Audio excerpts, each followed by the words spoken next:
Howdy, howdy, Randomania fans and Final Fantasy fans alike. Guess what? I'm back. Y'all couldn't get rid of me, and now it's too late. That's me, Woat. And I've got Demarine here with me tonight because you can't break a good team up, can you, Dim? No, it's really good to be back. We're starting to run some weeklies here. We're trying to keep the hype alive for upcoming events for the Final Fantasy Randomizer community. But this is going to be the big one every single week at this point. We're going to be running it out on Thursday nights here in Randomania, which is going to be excellent. Absolutely. So tonight we've got something that I'm sure some of you miss, some of you are already seething with rage about. Falconic! Falconic! And everyone else is just kind of, what's he on about? We've got some Swiss flags. Vanilla Swiss flags, not even with a twist. So this will hopefully not take too terribly long to see to its conclusion. Who did we actually let roll this seed? Because that will have some effect on this. Because we are a superstitious and cowardly lot here. I think it was Brat who rolled this seed up, under the tight supervision of Minochi85. Yeah, it looks like it was Brat, so this is going to be fun. Joining us on the tracker tonight, we have Neophyte Tracker Rom Ulysses. So make sure to give him a round of applause, and everything will be good to go. Yep, our runners, of course, are a mixed bag of runners for sure. From the very old school, we've got Files coming out of basically Final Fantasy retirement, and Ikbin Maya, one of the admins of the community, who's been running for basically ever. And then we have Tyrannex, who was new in the last tournament and is coming back out to kind of show his stuff off. And we've got Shadowwalker227, who's part of our newbie crew, who definitely put up a couple of good showings in the newbie races on Sunday nights. So it's pretty fantastic. Yeah, and it looks like most of them are opting, since these are Swiss flags, to go with the Mage Rainbow strategy, although Tyrannex is instead opting for double red mages, which means that I am silently pulling for him, although I will try not to let my bias shine through too much. I mean, he also named his white mage after me, so obviously he is definitely looking for the bias from the booth, but we're going to stay completely clean here. And we're going to root for all four of these runners. Maya is the only other person who's really deviating from the rainbow strat with the thief. Maya, I guess, wants to do some running away today. I mean, it's not a bad call. I didn't even catch the thief. I've definitely been out of the commentary game too long, but definitely also liking Maya's plan simply because that's my standard go-to party when running Randomizer.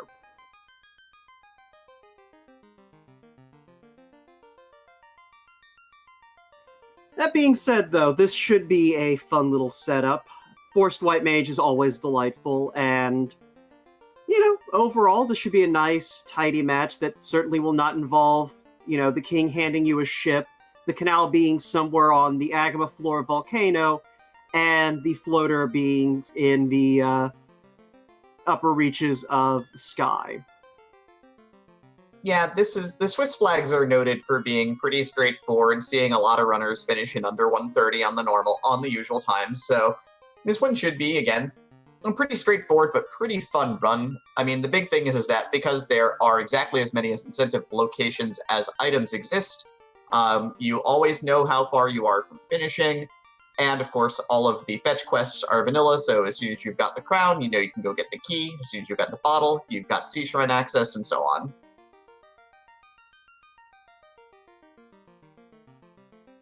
Pretty much. It looks like we are just waiting for one more stream. Ah, there he is now. All right.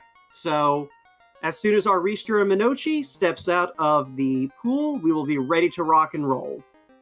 And of course, good luck to all the runners, and away we go today.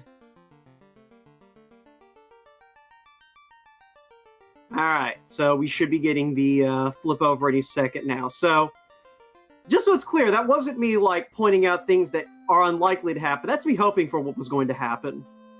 I want to see Sky Castle Floater. I'm a jerk. It won't happen on these flags. So we've got Heal 2 at level 1 for White Magic, and we've got Sleep, Temper, and Warp at level 1 with Confuse. So 2 of the staple spells in Temper and Warp, and Heal 2, which goes pretty far in the early game. Yeah, I mean, it's better than nothing. You definitely don't want to be leaning on potions too terribly much when you don't have money to buy potions. And that is actually... Was Heal 2 in the second slot? It was in the second slot, yes. Yeah, so unfortunately, Tyrannix isn't going to be able to pull any sort of advantage out of having those 2 extra red mages.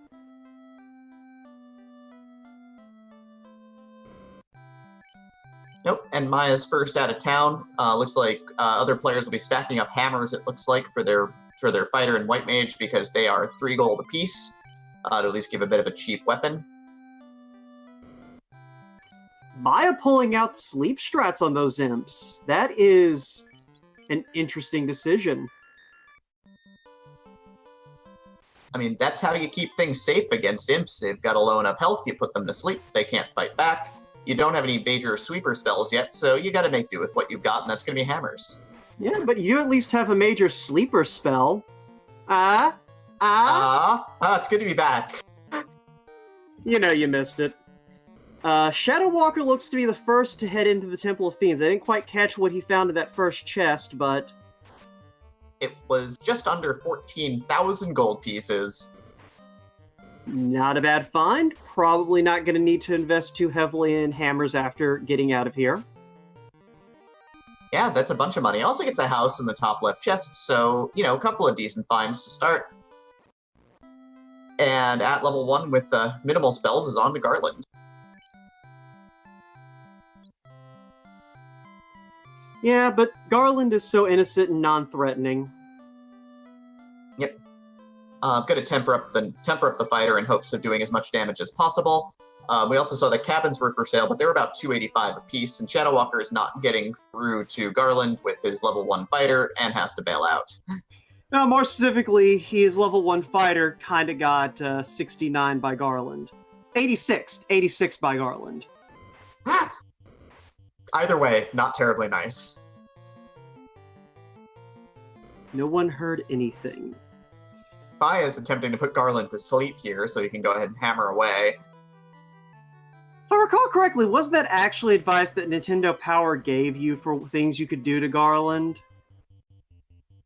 Yeah, I mean, this is going to be a fairly slow Garland. I mean, somebody might take that 13,000 gold and buy some real swords, but Maya's able to punch through. I'm just impressed that someone's actually using a Nintendo Power strategy and it worked. Here in the year 2018. Alright, Canoe and Crown out the gate from our King and Princess. So that's at least a strong start. Yeah, that's going to be our left side loop start. So with the way extended progression works, you can walk to the west of Corneria to get to Dwarf Cave, and if you have the canoe, you can head south to Northwest Castle and onward to Elfland. Yeah. Now the question is, will they have what it takes to kill Astos on their first pass? That seems doubtful with no major damage spells, and Astos' spell resistance is going to do a good job of stopgapping pretty much any sort of attempt to confuse or stop it or sleep him, so I wouldn't really bank on that. Tyrannix... I was going to say, you might be able to chip him down, though. Yeah, it's not always necessarily safe, but we've got Tyrannix and Files doing their return shopping trip with their big 14 grand in tow.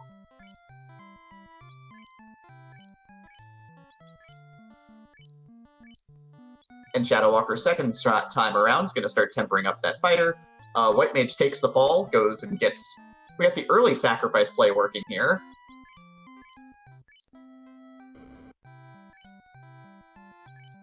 Looks like Shadow Walker maybe at least... well, he might have just been protecting the fighter for that initial fight. Yep, and ends up doing 147 damage with a swing of the hammer because Temper is a good spell. Absolutely. And with Warp accessible, that is at least going to make my getting out of here... He might not have picked up Warp yet. Nope. Tyrannix, I think, had to take a reset for some reason, and ended up having to go ahead and refight Garland, so ends up losing the crown and canoe temporarily. He'll get him back. Garland can't slow you down forever. No, not with stats Just of such as temper. it feels like it.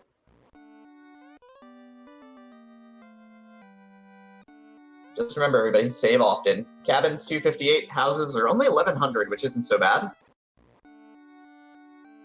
Yeah, cheap housing market's always a good sign. Maya, though, not bothering to make any sort of shopping trip in Corneria, is just going to head on to Dwarf Cave and south from here. Yeah, we'll see if he's got a stock of tents handy a stock of cabins for saving along the way, so he can make this trip a little bit easier. I don't think he does. I don't think he went back to Canaria after he got the 14,000. Alright, so he's rolling the dice that none of these enemies are going to give him some grief. In Dwarf Cave, of course, was 2 gold and a heal potion.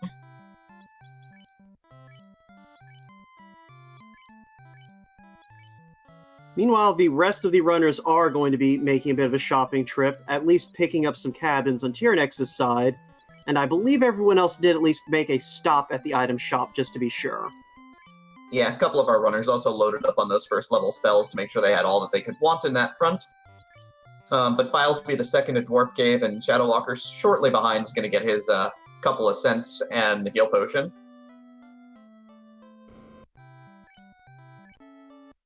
Yeah, Maya is going to be passing on that Astos dip for now. And Files apparently is going to blame Minochi for everything. So Files taking the lead in the important meme percent category here. A strong meme game is the first step toward a strong everything game. But All right. Maya does make it to Elfland, so let's see what our third level spells are.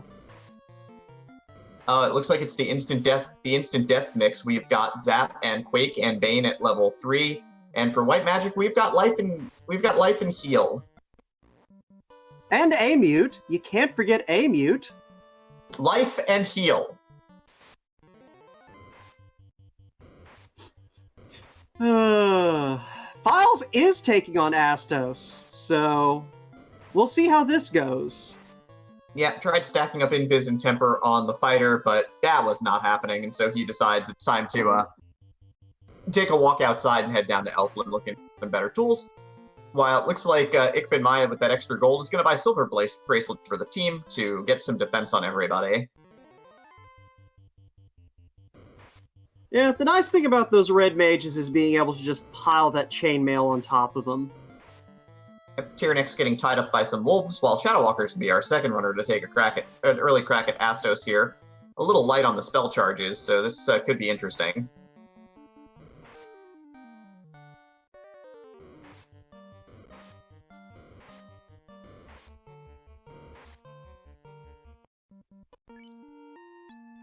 And it looks like Astos is pretty evasive right now, so this could be a problem. Yeah, and seeing as you've got to go through him to get that key under the Swiss flags, a detail I vaguely forgot. Let's see here. Nothing really exciting in level 4 white magic. Level 4 black magic has the goods, though. There's fast, there's ice 3, and there's lit 3. It also has rub, but nobody's perfect. Well, you know, every spell level has to have one dud, right? Absolutely. Otherwise, you would, have to make a difficult decision, and no one wants to do that. Nope. Shadow Walker's fighter gets punched in the face, and he decides that he's done with Astos for now. The Kindly King is 2 for 2 right now. Tyrannex is going to take some cracks at Astos with his Iron Hammers, and I think we all know how this is about to go.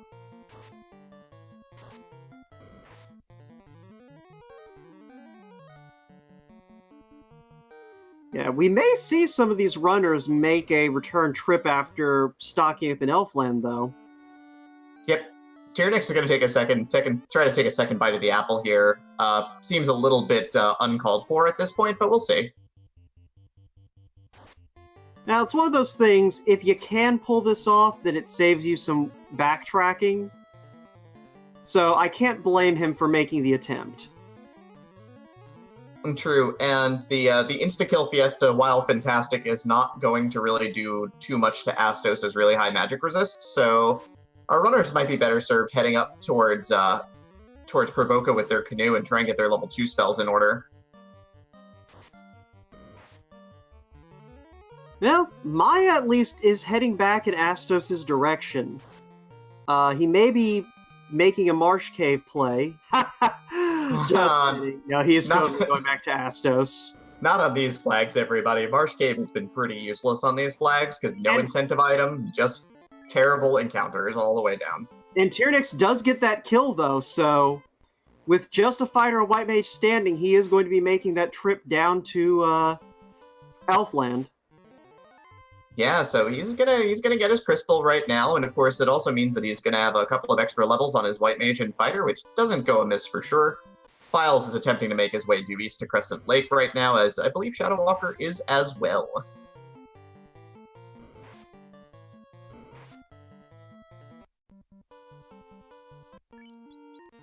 Maya went back with the saber for his thief and some more temper charges for his red mage. So we'll see if he can cut through Astos here. Yeah, I think he'll probably be able to pull this off. Astos hasn't killed enough of his party yet for this to be a problem. Yep, 57-point hammer swings are going to get the job done, and so Maya's going to get his crystal and bail out, while Shadow Walker is on the south path to Crescent. But hadn't used a cabin along the way, so has to take a full reset all the way back. Files is trying to take down these giants with a hammer at this point. I don't know if this is the move. Wait, where do you even find giants? He was on the south track towards Crescent Lake, so he found them on the grounded path that way. Ah, alright. I actually didn't realize the giants were an encounter down in the Swamp of Sorrow. Yep, they can be.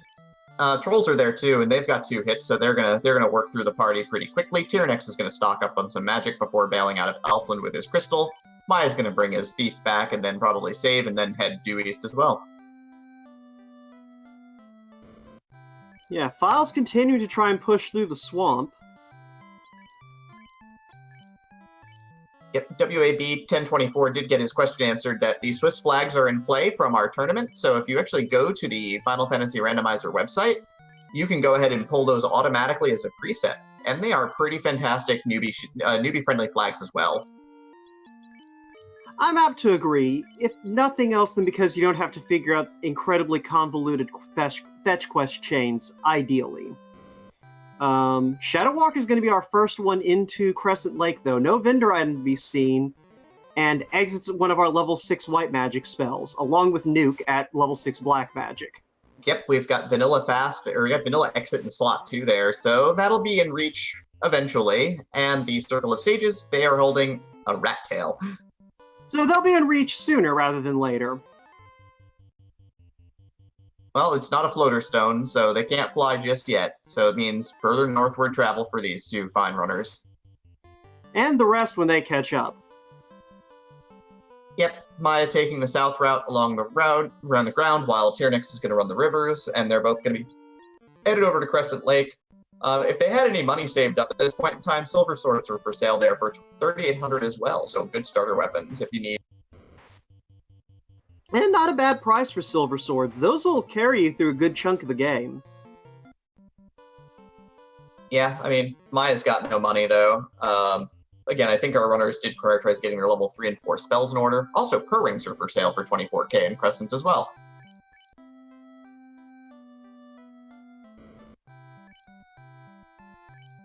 Crescent Lake, your one-stop shop for, like 2 things you actually want and a few things that are good placeholders because you don't want to use iron hammers.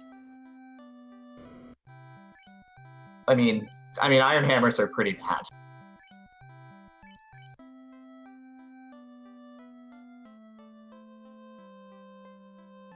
I mean, there's a reason why they're selling them for 3 gold in Cronaria. They're not very good. Pretty much. But hey, it could be worse. At least they're not wooden hammers. Man, who would try and do anything with a wooden hammer? That seems so counterintuitive. I mean, the thing that gets me is I'm pretty sure that armor-wise, wooden is just a replacement for leather. Like, for some reason, they translated wooden armor or leather armor as wooden armor. That makes this entire game make sense now. I I'm saying I think that's what happened. I'm pretty sure I've read it somewhere, and it would make sense. All of our runners are not doing anything farming-wise here and leaving Crescent Lake. I mean, I think they're unintentionally farming. But it looks like Shadow Walker, if he gets through this ogre fight, will probably be the first one of our on-stream runners to get to Provoca. Yeah. Also, Shadow Walker found that the Cobra and Scorpion encounter is unrunnable. Scorpions being one of those enemies that hurt like all get out when they hit you. Yeah, here's level 2 white magic. We've got Cure 3, A-Rub, and Harm 2, I guess. Cure 3 is a good pickup. Yeah, Cure 3 and A-Rub are both very solid pickups. A-Rub being one of the only 2 ways to avoid earth spells. Meanwhile, we have a fat load of nothing in level 2 black magic. I don't get as worked up about the bad black magic shops, but close that one, Shadow Walker. We didn't need to see that for as long as you were looking at it. I mean, you know, I guess slow might come in handy if there's a gatekeeper Kraken and you don't have anything else your black mage can do because you're saving up for Tiamat and Chaos. The big thing is Shadow Walker doesn't even have the spell levels to cast the copies of Bane he's got on his black mage, so we're gonna do the pirates the old-fashioned way with swords.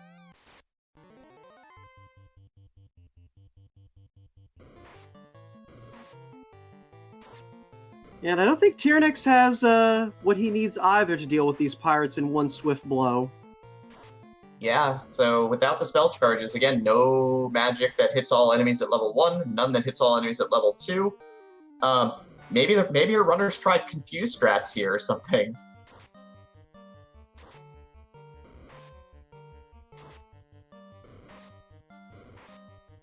The major thing is... Go ahead, sorry. I was going to say, I mean, the bright side is the pirates are also made of paper, so even a white mage with an iron hammer is going to kill them. So, you got that going for you.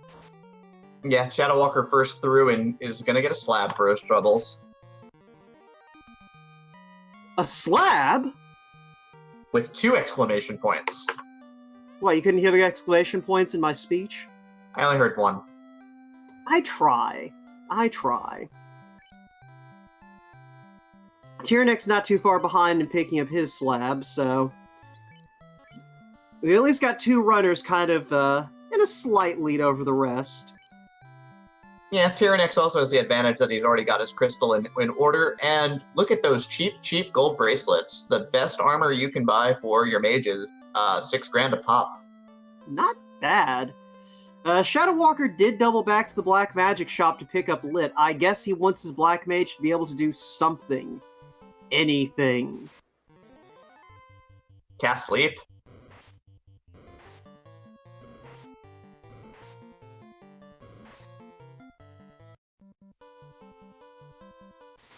Yeah, I mean, at least 3 and 4 have something to offer.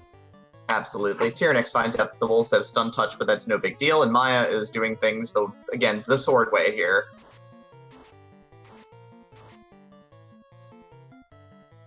And if I'm not mistaken, I think Shadow Walker, after he gets out of this fight, is probably heading up to the Peninsula of Power. With what spells? See, that is an excellent question. I think, and I expect that we'll either find an answer, or he'll find an answer soon enough. Yeah. So talking about Peninsula Power for a second here is that this is an area where you can get higher level encounters from the upper continent early on. The problem is that they've got a lot of hit points a lot of the time, and some of those encounters can be fairly dangerous. But if you've got like level 1 nuke, who cares? You blow them up, you just point the nuke and they go down. But without that option at hand, you need some starter levels before you can make that grind happen. And it looks like Shadow Walker changed his mind and is heading back to Provoca. Maybe remembering that Matoya is on the table with that crystal in hand. Yep. Shadow Walker does not yet have the crystal, though. He wiped out twice to Astos before calling it a day. But Tyrannix does and goes ahead and trades in the crystal for the herb. And also swipes the old woman's life savings. I think we saw about 6,000 gold. Matoya was loaded this time around. Now we can double check it when Maya goes to hit her up and turn in his crystal. That's enough to at least grab a gold ring for someone. And since everyone is running a party right now that benefits from putting that gold bracelet on pretty much everybody, that's not a bad pickup potentially. Quote, I'm really disappointed in you, by the way. What did I do wrong? You missed the opportunity to say that we were going to rob Matoya blind. Even I have standards, Demarine. Even I have standards.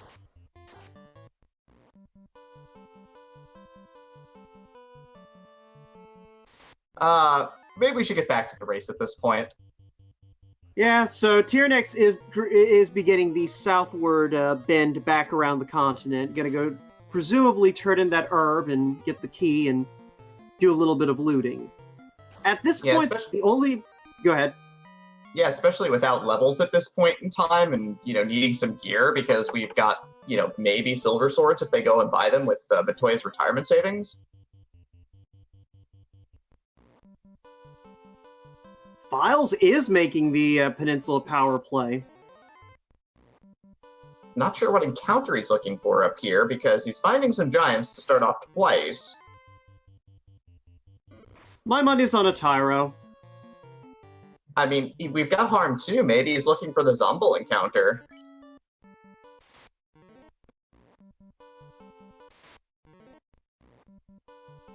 Maya also going for Peninsula Power.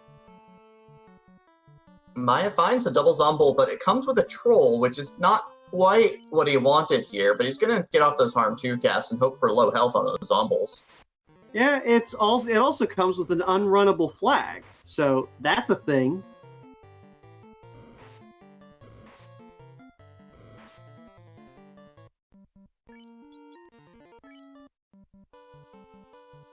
Yep, and Files has found the same encounter, but with triple Zombles, so I'm going to go ahead and temper up the fighter to try and get through the Troll's hit point pool while casting away. Tyrannix, meanwhile, wants that Mystic Key. He's heading straight back to Elfland. I think that's going to be a pretty smart play, trying to make sure he's got the gear, and also because we know that we're probably going to have to make an Ice Cave dive soon enough for the Floater Stone. Either that, or we're looking for a ship in TNT in stray chests. We get it, Woat. You want the runners to suffer. It's what I do.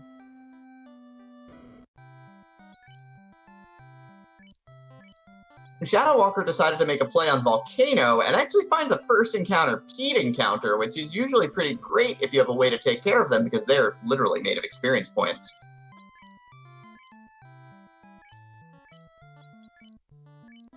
And a second encounter Pete as well. Oh man, that's going to be a great grind spot if he only had Zap or Quake. Yeah. But it is one of those things where that may come in handy a little bit later, especially in advance of the Ice Cave. Absolutely. So Files got levels on 3 characters, Black Mage taking the fall, and Maya got levels on a couple of characters as well. So going to be a little bit charged up, and Tyrannix is our first runner to go ahead and grab the Mystic Key. Yeah, it looks like Shadow Walker is going to try and take down this double Pete encounter, making use of that Bane spell. That's certainly a great call there. So far for Tyrannix, a heal staff in Elfland.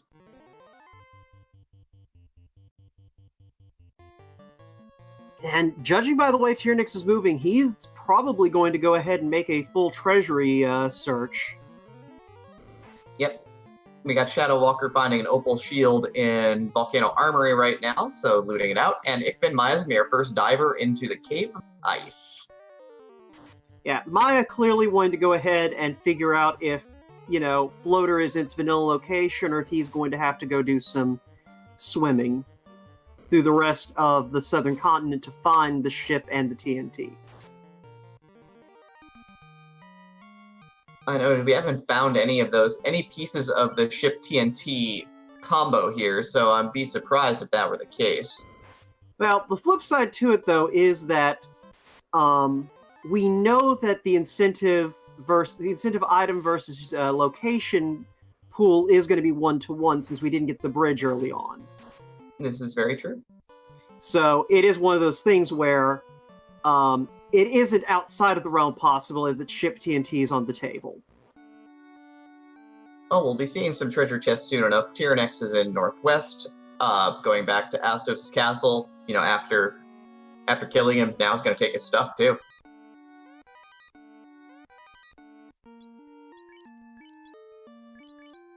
Yeah, speaking of good places to grind if you've got that Harm 2 spell, this is not the worst location I can think of. Yep. You can kill the undead. They're going to use Warp to come back, and Ikbid Maya does get the floater after warping through Ice Cave, and is going to use the rest of those warp charges to get on out of here. Boo! Boo! So fast floater for Maya here, which is going to open up the world to him if he can just get out alive.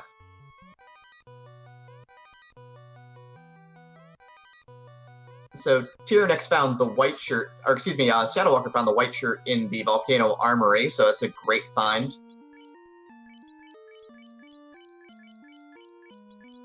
Tyrannex so far finding mostly money. He did pick up a light axe, though, out of the Dwarf Cave. I mean, speaking of things that are great for dealing with Ice Cave, the light axe does let you blow up the undead with Harm 2 for free every time you use it, instead of fight.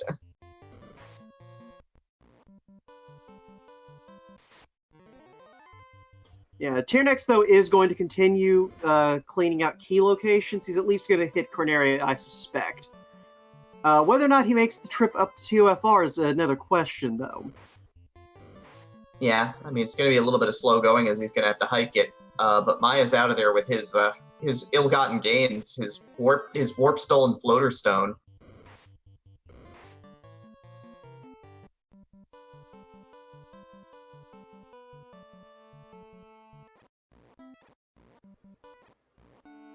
Yeah, it's one of those things. It'll be interesting to see,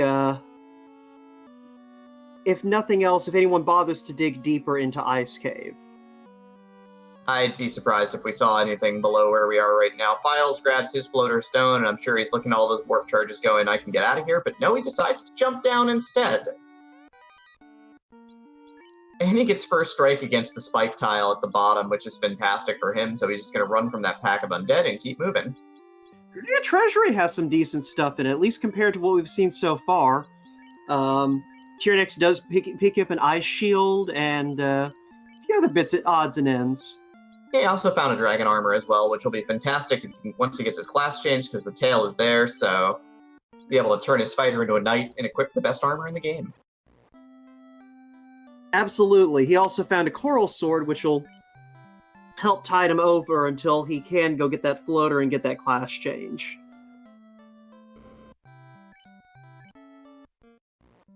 Files looks to be skipping the trapped chests in ice, but is cleaning out the rest of the joint. And so trying to get some equipment here while Shadowwalker rolls back into Crescent Lake after looting the Volcano Armory and is going to res his party and probably take a save here.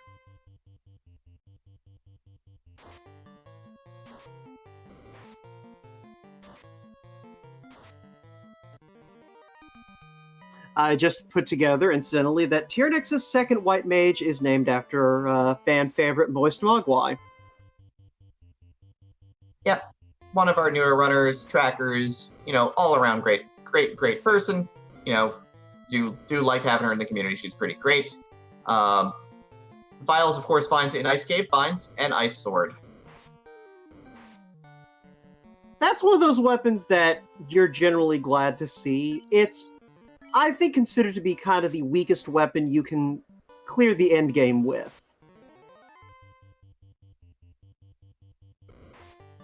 All right, Sarda is going to give Maya the bottle, as Maya's our first runner to take to the skies here with his, again, ill-gotten floater stone that he warped away with. He's going to go ahead and poke his cave into the Titan's Trove. These are Swiss flags, so you don't need the ruby to go loot these 4 chests.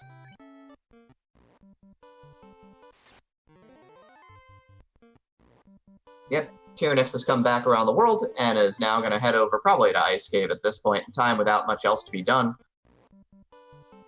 Yeah, but if nothing else, he has plenty of experience and plenty of equipment to deal with Ice Cave. Yep, finds a bunch of gold in the Titan's Trove and warps out. Files is on the river with his ill-gotten floater stone. Well, actually, his floater stone was much less ill-gotten, but he's got it. He just didn't have to kill the eye for it. Yeah, I guess that qualifies as ill-gotten. Yeah. Maya's going to be turning in his herb and going ahead and getting his key. And then we'll probably see him do a much faster sweep through of all of these chests than Tyrannix did. Absolutely. Not having to hoof it is a big deal. Shadow Walker, meanwhile, I believe... he's heading back to Volcano. He probably is looking to go ahead and clear it out. Interesting. The dragon armor was in Elfland Armory, by the by, with the heal staff, so that was in the very first chest, so a good find to be sure.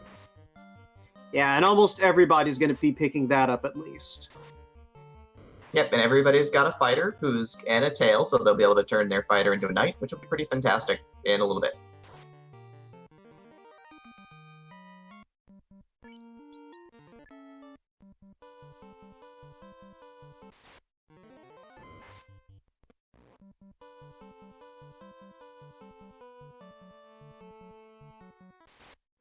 Alright, so we've got Shadow Walker poison smoking and quaking some peeds here, trying to get that experience.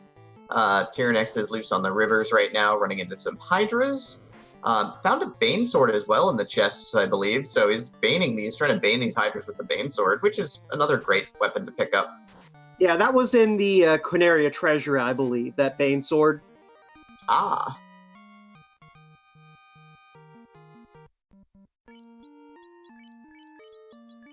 I mean, anything that's going to give you levels easily at this point in time is, is definitely what you need. Yes, at the moment, Shadow Walker probably our only runner kind of paving new ground. Since no one else has really dove Volcano yet.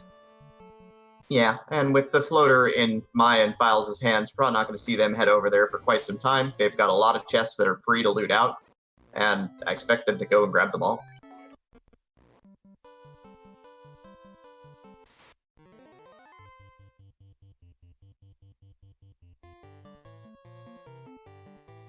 Well, Maya at least is going ahead and raiding the Zardia Isles, as we like to call it. I didn't catch what was in that first cave. He skipped going into the first cave. He's stopping to get his promote first, it looks like. Alright, I thought I saw him land and take off, but might have been mistaken. Alright, let's see if Shadow Walker finds anything interesting, if he gets paid off for this early dip into Deeper Volcano here. The tough thing is he's going to need to get rewarded with something, because he doesn't quite, I think, have the power to take apart Carry at this point.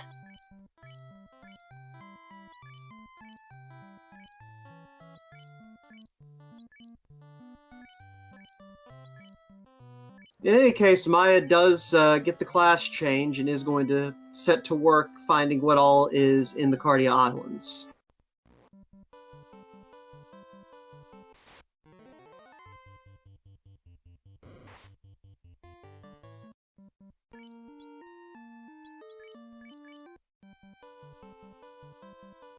So far, the swamp hole is very underwhelming for sure. Tyrannix is, I think, he's going to try and bane some fish here for experience points as well. So he's got his sweeper in play for trying to grind out experience, which is handy. And Shadow Walker did at least find a flame shield for his trouble in that first room of the Agama floor. But there is a ribbon in the second light axe for Maya. Along with the defense sword in the upper chest as well, so he gets paid off in spades here going to Cardia. Since he's of course got his tail, he's also got his promote, so he's going to start spreading this beautiful bounty of gear out across his party.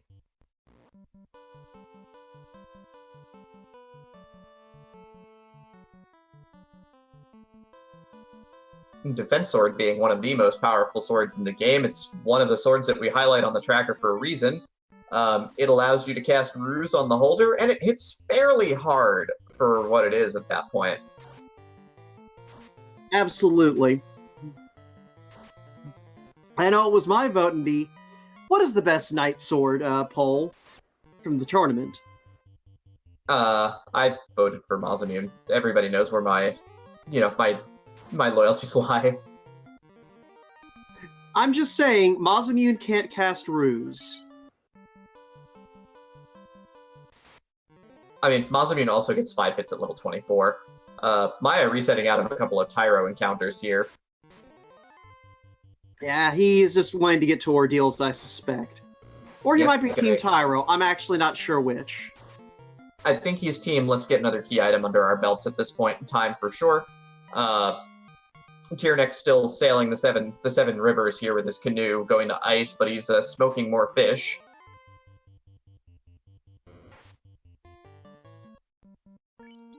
I had a very light dinner, Demarine.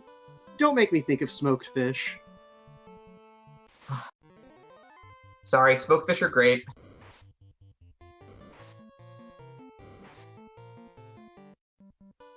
I know, it's just making me hungry.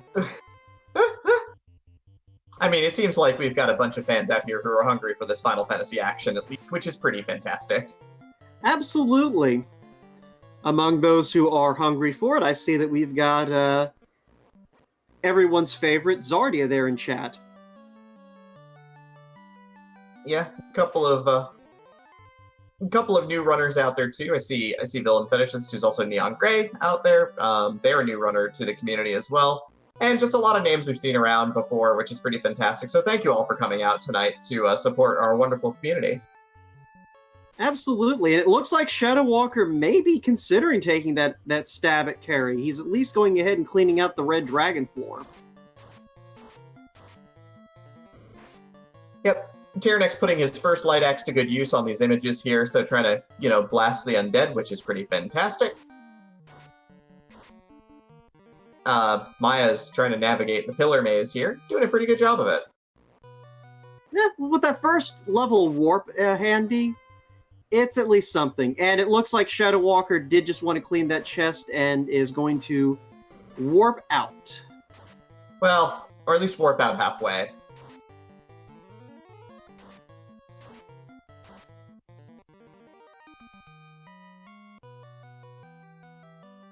Alright, so Maya found the 62,000 gold chest here in Ordeals, so we'll have enough money for basically the vendor item when he finds it, because one of the key items is in a shop someplace. Well, at this point, it's down to what? Honorak, Gaia, and the Caravan? Oh, I guess Melmond. No, not Melmond. Nope, Melmond does not have an item shop. It's because that place is a trash heap.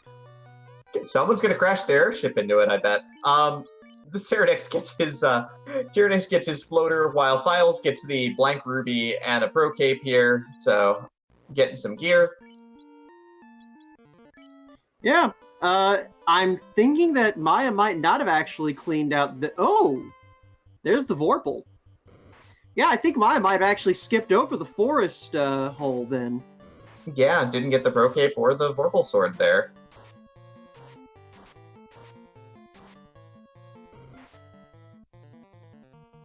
So we definitely have some decent end-game equipment at this point.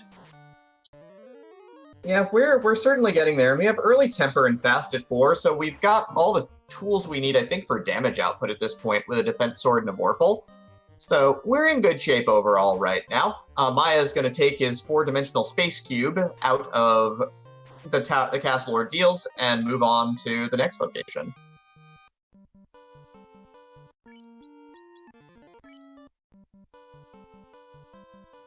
Yeah, at this stage of things, I have to wonder where he's going to head. I mean, Waterfall is another guaranteed key item. He still needs the rod and the loot.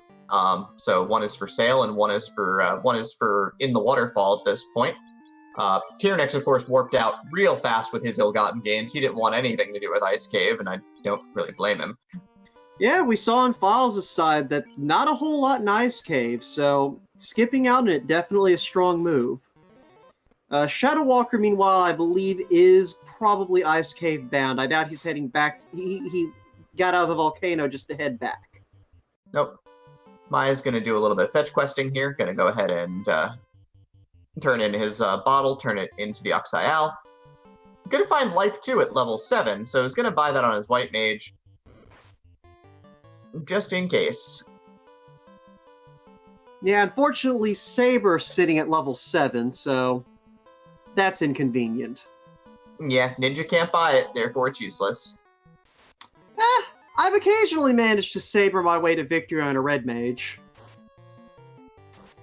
That is true, you could do that. Gaia does not have the vendor item, however, at this point, so we're down to 2 locations.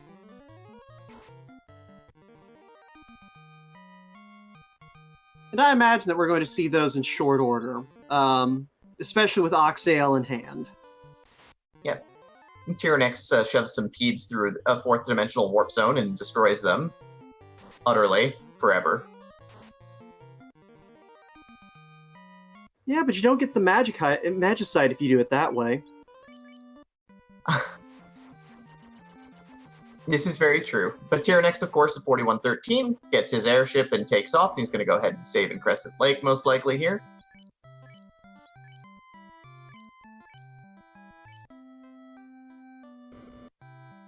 Maya going ahead and hitting the treasury, and I'd be surprised if he doesn't at least go ahead and add warp to the ninja's repertoire. Yeah, more charge is always better than less. So let's get an ice shield up here, so... And his Bane Sword in the center chest. Tyrannex is going to snag his bottle while he's there. And Shadow Walker's going to start working his way through the undead packs of Ice Cave.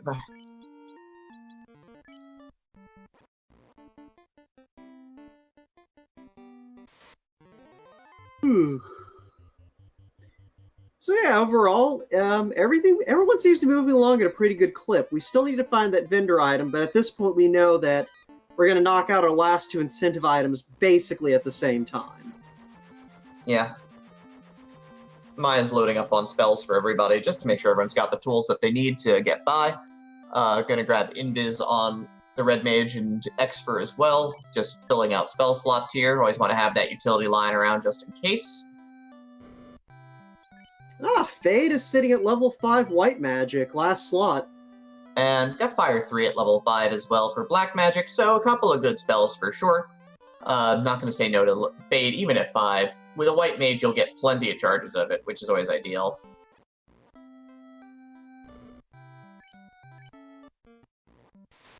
Shadow Walker, meanwhile, finally picking up the floater, so we'll see if...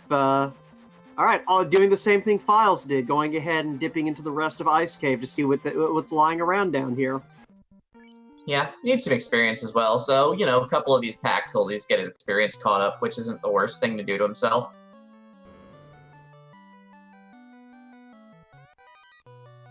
Alright, Tyrannex, who can now fly, is going to go ahead and loot out the Cardia Isles as well, so probably going to get his hands on a Pro Cape and a Vorpal, among other things, as long as he goes to the Forest Hole.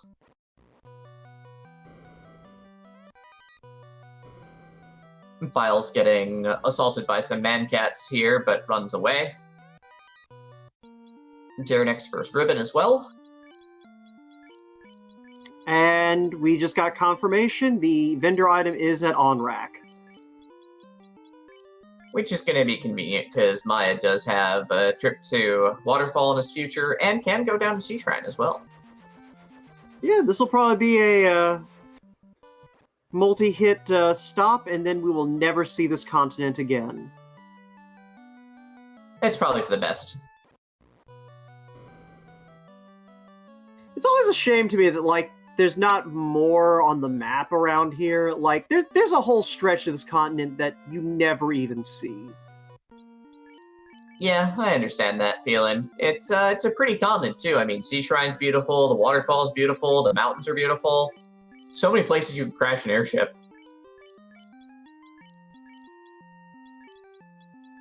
As I've said before, and I will continue to maintain, you cannot criticize people for not being able to fly a piece of technology that is older than living memory.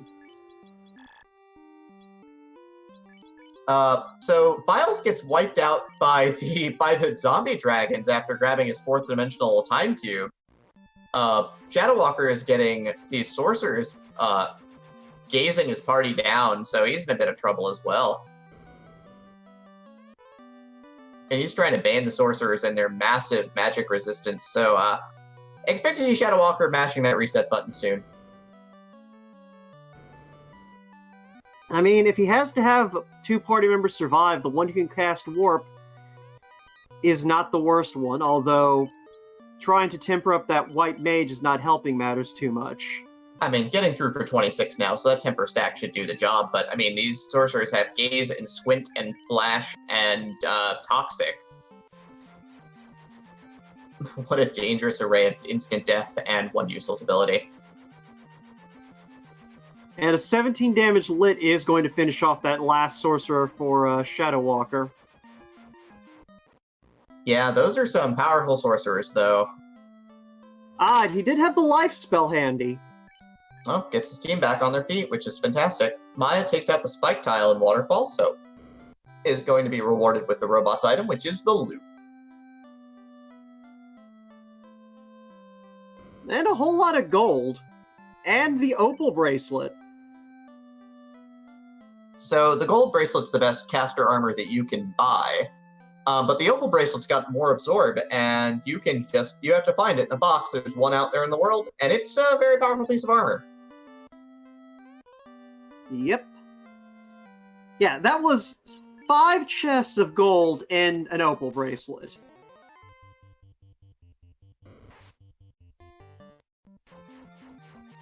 Alright, but Shadow Walker does get out of that encounter, and since he can cast Warp, he gets out of the Ice Cave as fast as his warp spells will carry him.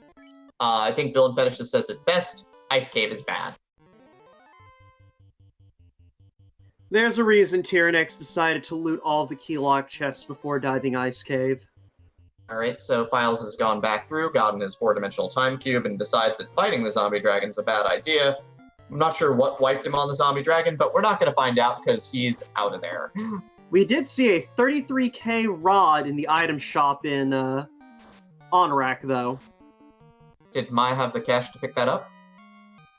I don't think so. Like, he's found a lot of money, but I think he's burned through most of it. He should be fine after he finishes up this trip, though. Yeah, when he goes to heal up, you can see he does not have the rod, so he's going to need a little bit of extra cash in his back pocket to get that rod in hand.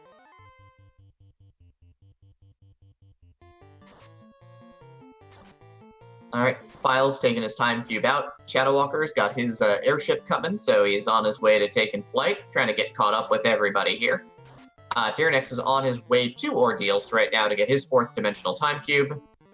And it looks like Files is going to take a flight. He's taking a moment to decide if he's going to go to Waterfall or to Waterfall. And he proves me wrong. Well, yeah, I don't know why he's not just heading straight to Onrak. I mean, he's got to... Oh, he's going to go and finish he's going to go get his Mystic Key instead and loot those boxes, which makes a ton of sense. Ah, avoiding the TFC troll. Makes sense. Meanwhile, Tyrannex is in the Pillar Maze of the Castle of Ordeal, so this will be fun. Yep. Shadow Walker is going to work over some peds here with his instant death spells, hopefully, so he can go ahead and get a little bit more experience on his party.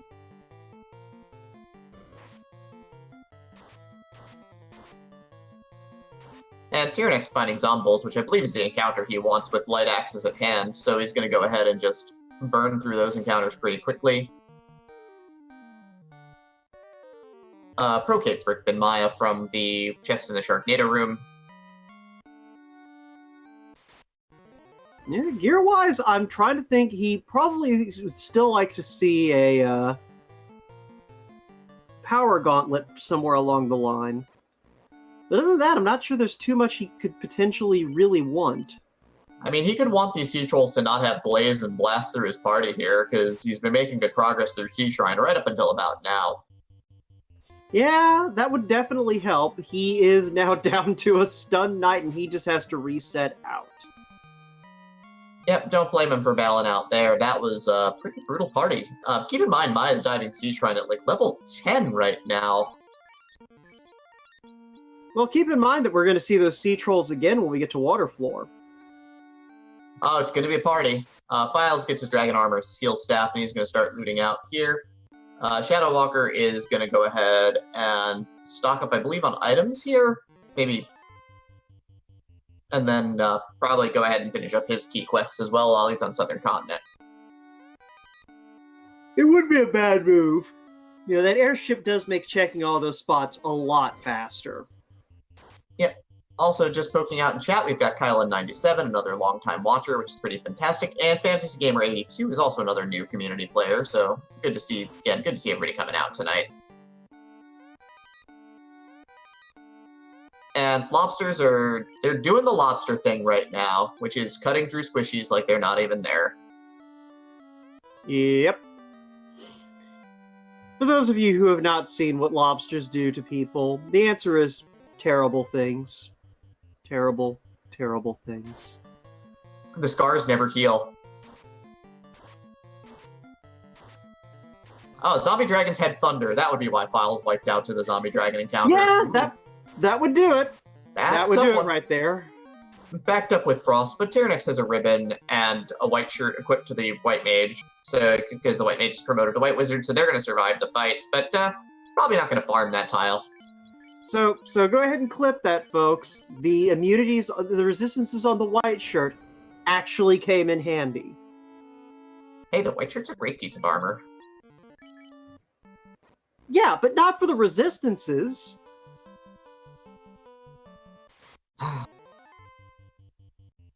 White Mage 101. It's a great piece of armor for the resistances. In this specific case, yes. Ikbin Maya's gonna go ahead and bane another pack, gonna pick up his mage staff again from down below in Sea Shrine, is gonna keep making his way south.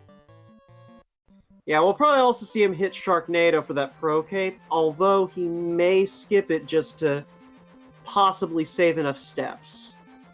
I don't know if he does that. The Pro Cape's a great piece of armor. I think it's really hard to pass it up. I mean, it equips in the shield slot, and you can equip it to your casters, giving them some extra well needed and helpful evasion here. Yeah, I mean, it's not a bad piece of armor. It's just one of those things where, like, if I knew that there was something like those sea trolls lying around, and I thought that I could avoid facing them by skipping it, I would probably skip it. That's a fair point. Files is on his way up to Waterfall Cave now, finding gators and frost gators in the river.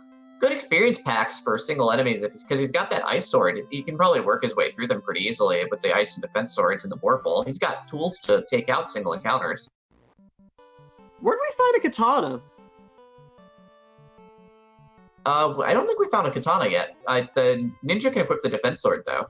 Shadow Walker's got a katana. He found it somewhere. Probably, I guess, in the depths of Volcano. That's about the only place it could have been. That would make sense. Nachos have Blizzard, so they're going to be real frustrating. Yeah, everyone's updating us that it was an ice cave. Well, either way, bully for him. I mean, Katana, it's like the Vorpal sword, but better. Yeah, you just need to have a ninja to strap it to. There's only one problem with that for Shadow Walker. Ah, right.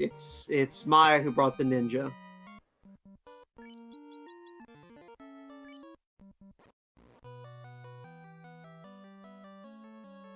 Alright, Tyrannix makes it to Waterfall Cave. We've got Files in Waterfall Cave right now. Mud Golem's casting Hold. Files is running away instead of using his bevy of swords to cut through Mud Golems for the experience points, which he so desperately needs.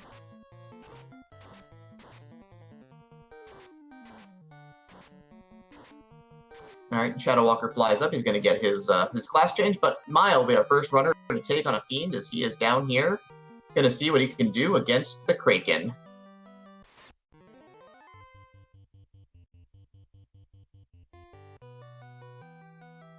Going ahead and pulling out the Bane sword, defensing up the fighter, and fasting the fighter. And invising the fighter, so... I think I have a smidgen of a hint what Maya's strategy is for dealing with Kraken 1. It's only like a vague sense, but I think he's going to try and kill it with his knight.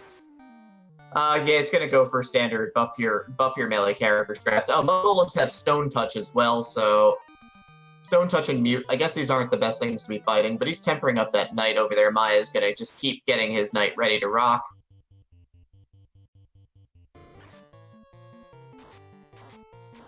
Yep, don't be afraid. Stack more tempers. Make your knight as strong as possible. And take down Kraken before you can remove your white mage from existence.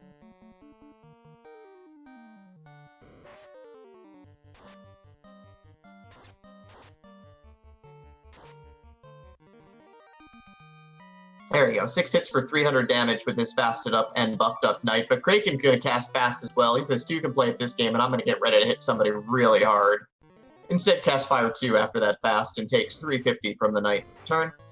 Red mage gets burnt to death by the fire spell, so not in great shape there. More heal 2s going out, try to keep the party in one piece. Knight's lining up for another big swing. This one 6 hits for 291. And down goes the squid. Calamari for everybody. And as soon as he steps on that tile, that will be our first orb lit.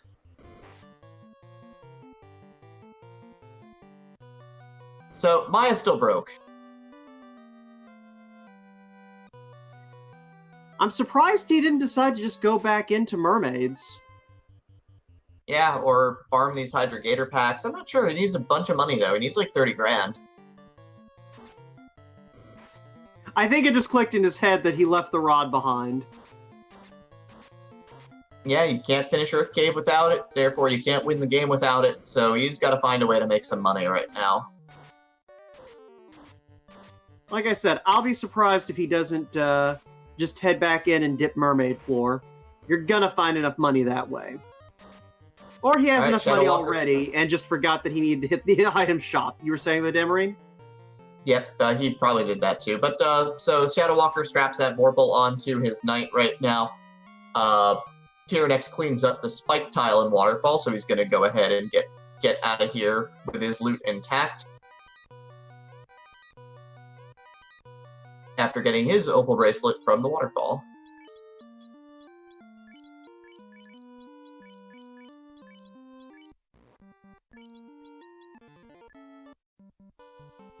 So Maya, with all of his incentive items tied down, all that he has to do at this point in time is translate the slab, turn the slab into the chime at Lefane, and clear out the Fiend dungeons to get access to TOFR. So he's going to start his route by heading over to Earth Cave. Yeah, and I'll be shocked if he does more than, like, easy checks from this point forward as far as chests go. Yeah, Files has decided to make a mermaid dive here, partied around level 11. Maybe seeing if he can cash in on something big down here in a place that nobody else usually dares to go on these flags. Very true, and there is a decent enough chest density to where it's not a bad move. Now, the big thing is, he's going to need a lot of levels here to get access to those higher level spells and the health he needs to finish the game. Yeah, but if you find something like the Mazda down here, or, you know, Thor's Hammer, that can give you the kind of damage output you want in order to be able to get those levels in a hurry. Yeah, with not a lot of easily access to AoE magic, you know, Thor Hammer, Zeus Gauntlet, especially in Sea Shrine, would not go amiss. Even a black shirt wouldn't be the worst thing to see. Nope, does good damage against water elementals, because it does ice too. Shadow Walker is catching up on his flight trip around the world with his party promoted, goes ahead and grabs his bottle from Sarda, and he's still moving around the world at this point.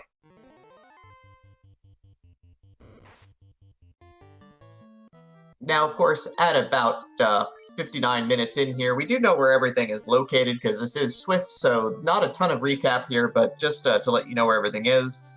We started off this race on the canoe and the crown from the Royals after killing off Garland with iron hammers because we got off to a no AoE damage magic start. The Circle of Sages had the tail, looping up to Vicky the Pirate. Vicky the Pirate had the slab. We didn't find anything that would say that this was a ship and canal seed. The Ice Cave had the vanilla floater. Sarda had the bottle. Castle Ordeals had the 4-dimensional time cube at the top. The robot had the loot, because, you know, he's a robot bard, I guess. And the vendor item was an on-rack, and it was the rod for about 34,000 gold. Swords that we found, we've got the defense sword in Cardia. We had the Vorpal sword as well. So we've got some in-game tools. Dragon armors on the knights for everybody. Life at a good level, so accessible. And these runners are getting set up to move forward at this point. Thank you very much, Demarine. I am glad that I can always count on you to be able to handle the recap.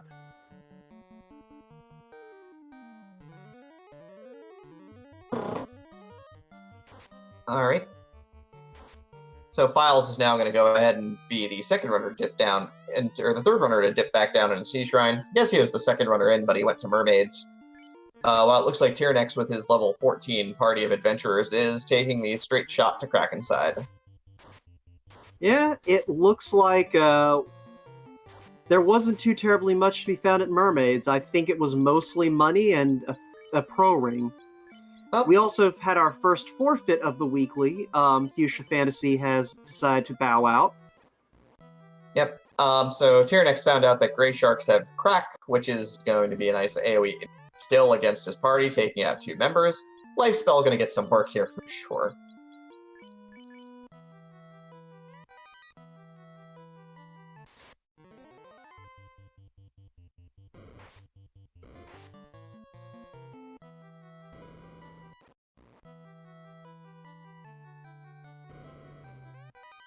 Alright, Shadow Walker is endowed with Oxial now after going to Gaia. Files' run has been blessed by unrunnables, as we have the Sayhags pack. Yeah, and you were giving your recap, so I didn't get a chance to call it out, but Shadow Walker, I believe, also made it a point to crash into Gaia, so there you go. You got your airship wreck for the seed. We'll crash airships into literally anything at this point. I mean, if only because I think people have literally crashed airships into everything at this point. No, Shadow Walker. No. Oh. Lupa? So Shadow Walker made a minor error, forgot to go ahead and get his slab translated, but was in the area of Lefane, so decided to try to make the trip over to get his chime. But I guess he didn't speak the language.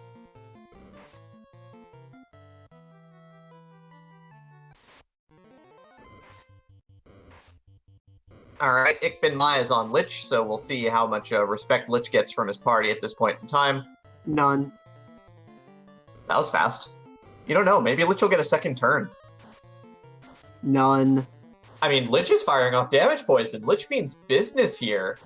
Lich is tired of being disrespected by the Light Warriors. He's going to use some nice, powerful abilities and take them out. He might even kill off. Get the full kill on Maya's party here. Don't get the people's hopes up, Demarine. It's mean. All right, Lich does not wipe Maya's party. Lich, cast poison, made a show of it, waved his arms in the air, and then died.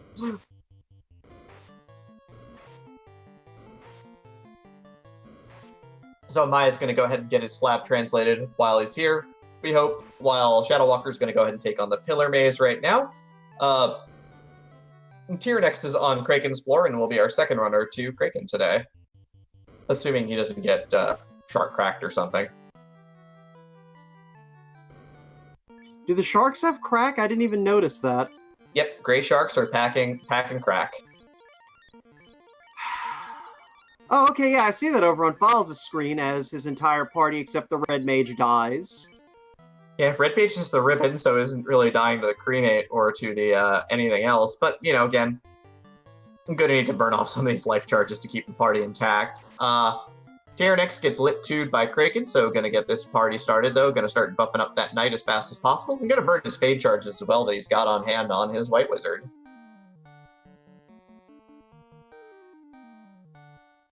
One thing Tyrannex does not have handy, though, is he did not go back and buy fast for his Red Wizards, so he does not have the ability to double his fighter's swings during this fight.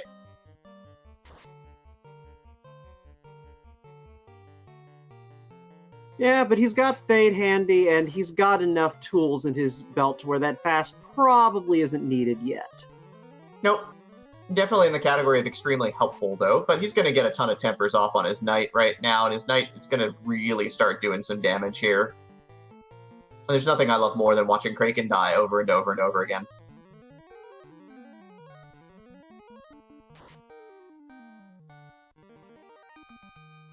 I worry about you sometimes, Demarine. Have you seen what Kraken does to white mages? Have you seen? I stand by my previous statement. Regardless, Tyrannix does take care of business with Kraken and is going to... Did Tyrannix pick up the rod? I sure hope he did. I sure hope he stopped in that item shop.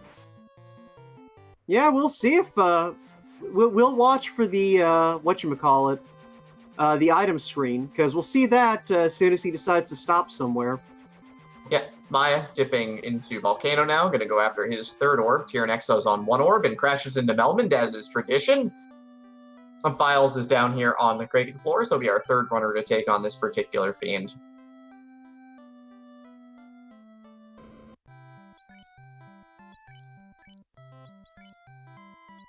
And so Tyrannix is going to be grabbing Fire 3 for his mages right now. And it's going to stop at the end to save.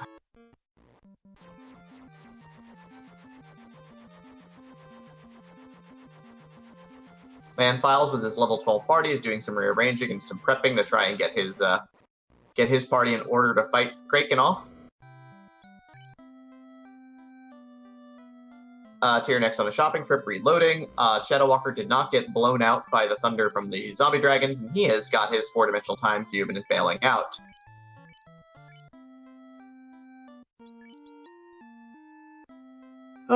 So what do you think the odds are we're going to see the zombie dragons again come Temple of Fiends? 100%, but hopefully we'll have Ribbons and a bunch of armor and defense in place. Opal armor is going to protect the knight. Ribbons will protect other characters as well, so should be okay. I mean, we've only seen the one ribbon in, that everyone picked up. I believe that will be okay. Temper's up on the knight for Files. He's starting to swing for about 450 with the fasted tempered up knight, so Kraken, well, probably going to be tentacles everywhere in just a moment. I mean, isn't tentacles everywhere just the Kraken experience on the whole? Yeah, but they're going to be scattered all over the floor, the walls, the ceiling. And he... Oh, no. Oh, no! Oh, no! Maya fighting Carrie, but oh, no! Files gets the troll encounter right afterwards and is trying to get away. Maya is starting to buff up to take apart Carrie here. Files thankfully is able to run away. Fade coming out from the White Wizard here. Carrie firing Ink, which is a blank spell, so it should be party time for Maya here. Should be able to take apart this Carrie really fast.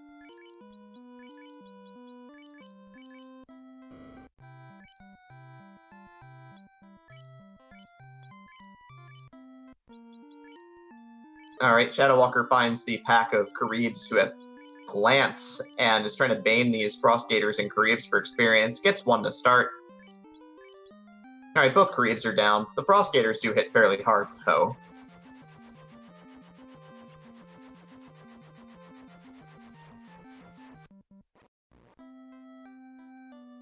But yeah, just remember, folks, you're not safe from the dungeon until you actually leave the dungeon. Yep, you gotta step on that back tile to get your orb lit, and then you can teleport out safely. Maya takes down Carrie, easy peasy, no problem.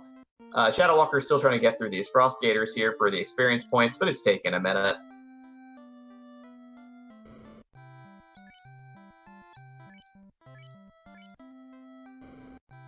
Alright, Tyrannix is doing a shopping trip for more spells, but happens to be completely tapped out on the old gold resource there. Can't buy Nuke for 20k with 7k in your back pocket. So, that's not going to work out so well. Files with his rod following in Maya's footsteps and has decided to dip down into Earth Cave, while Shadow Walker is going to go ahead and buy his rod and then head over into Sea Shrine.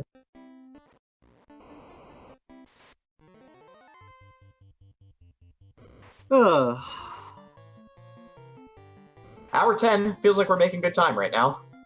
Yeah, definitely feels like it's a good time all around. So, I don't recall if Maya translated his slab or not. Tracker looks like says has not yet translated the slab. I don't remember if he did on his last trip to Melmond or not. Yeah, So we're gonna go with no for we'll go with no for now. Well, we'll find out soon enough. He is making a beeline for, well, never mind. Yeah. Now, there we go. Yeah, he is heading over to Lefane, so we'll find out in a minute whether or not he snuck in a translation while other things more exciting than that were happening. Right. Files continuing to blame Minochi for everything. This time, I believe, blaming Files for the what looks like the Lit 3 and Quad X Wraith Wolves. They're actually werewolves, folks, but I always mess that up.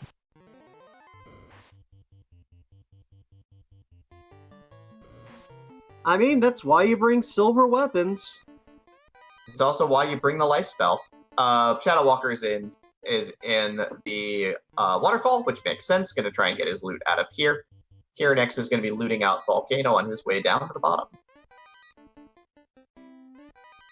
All right, Maya did get that translation, so he has his chime and is on his way to the last of the Fiend dungeons.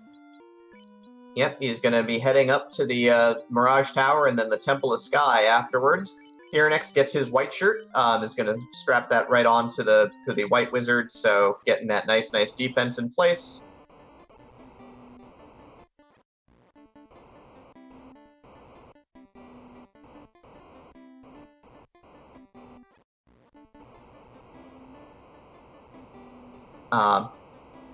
Shadow Walker running from some experience packs here, trying to get away from these mummies. And Files is about to meet our favorite blue-caped cosplayer, the single vampire.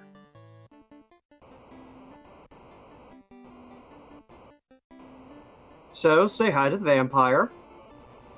Vampire's going to get a second turn today. Well, yes, only because the rest of the Earth Cave softened Files up. Yeah, I mean, Lightning 3 Quad X, wolves.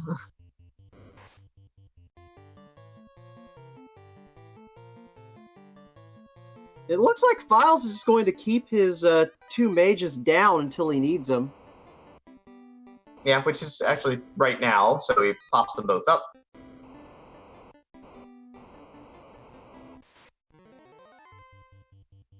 Alright, Tyrannex is looting out Volcano at this point. Shadow Walker's got his loot and his clear out of Waterfall, so he's going to go ahead and equip his Opal Bracelet and then mash that warp button and get out of there.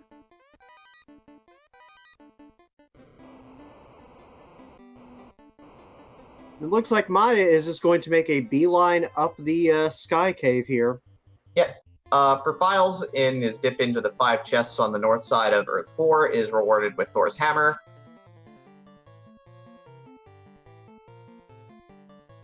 An item a weapon which is the second best white wizard weapon in the game, and also can be held over your head to cast lightning too.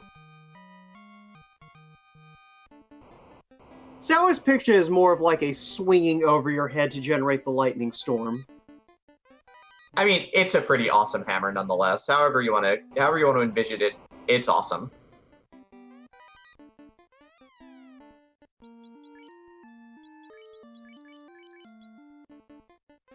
Maya running with some really low levels, I'm noticing. Yeah, it's taking on these Grey Nagas, though, up in Sky, so it looks like this is how he's going to get his experience all caught up today.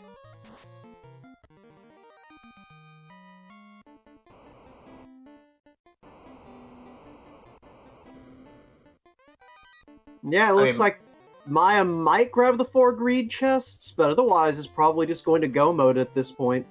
Yeah, no, he's not even looting, he's just scooting at this point. He wants no part of those treasure chests. But you might as well get your bless RNGs in chat, folks, because we are almost to the Bridge of Destiny. Also, speaking of routing and pacing and things, all 4 of our runners are each of the 4 Fiend dungeons right now separately, which is pretty impressive.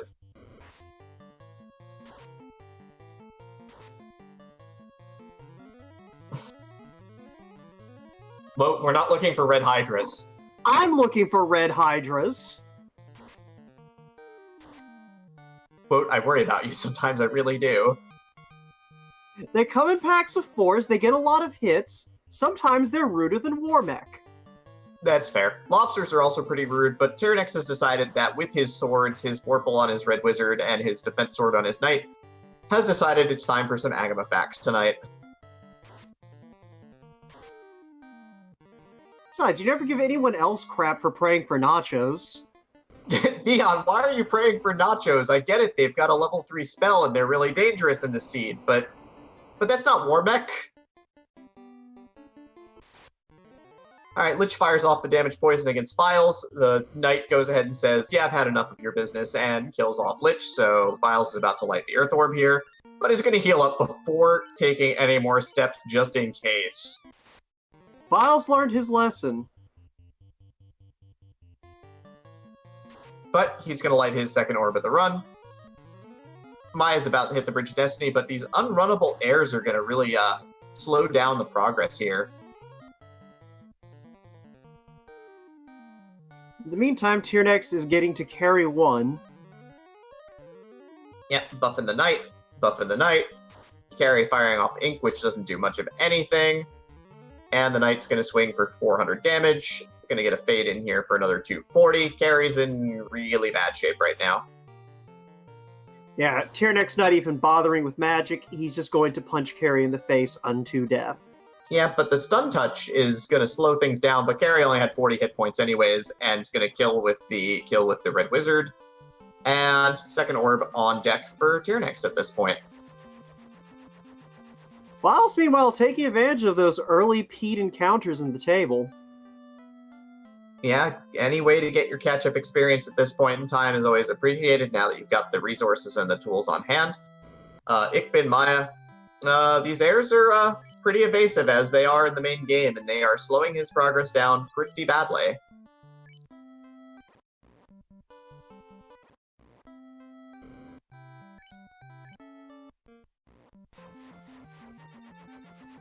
This is definitely the point where you want something like an Excalibur or a Mazamune to really make sure that you're gonna, plow through the airs. Yeah, unfortunately, presumably everything that Maya would have wanted for this situation was sitting on Sky 2. Or Marsh Cave. There is no Marsh Cave.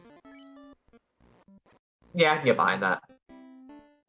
I'm just kidding. Keylock Marsh is the best. Yeah.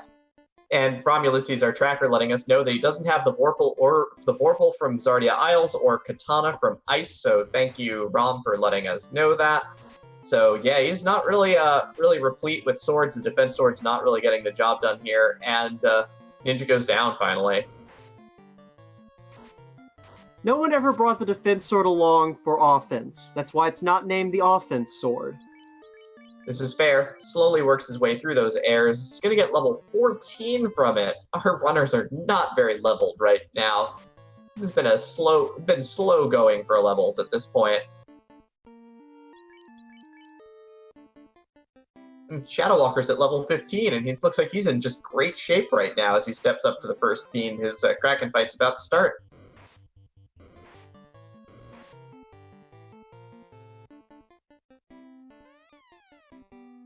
Maya finally making it to the Bridge of Destiny a good 4 minutes after we called it. That was an impressively long 3-air fight. It's like the one thing you won't want to run into on TOFR and on the air floor.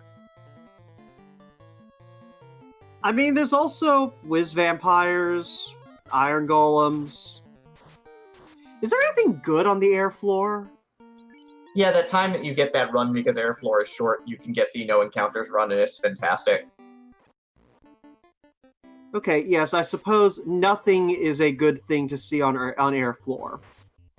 Right, Mud Golems and Sorcerers are working over stun touching everybody, firing off Toxic, killing off characters with instant death spells. The Knight is stun touched, the White Wizard is hoping to get out of this alive at this point. And does run away. So that was the first fight on the Bridge of Destiny. Sorcerers and Mud Golems are scary on this seed. Plus the Mud Golems have stone touch, so not what you want to see. Shadow Walker, meanwhile, easily dispatches Kraken 1 and is on his way to his next fiend. Yep. Ikbin Maya finds a single air on the Bridge of Destiny, and yeah, speaking of things that might be worse than Warmech right now. I mean, he can run away from this fight, but I think he wants revenge. Revenge he shall have as the air goes down. 411 experience points as well. Files has made it back down to the bottom of the volcano and is taking a carry. I might have to change my R Hydras. Are we hoping for sorcerers and mud golems? I might have to just pay more attention. Holy cow!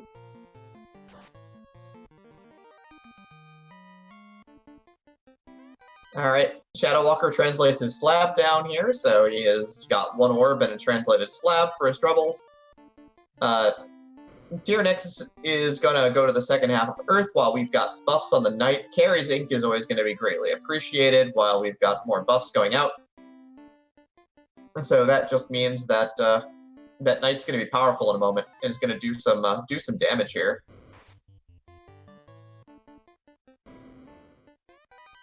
Carrie has both ink and Kepma's double ink, no less. So that's a good thing for everybody.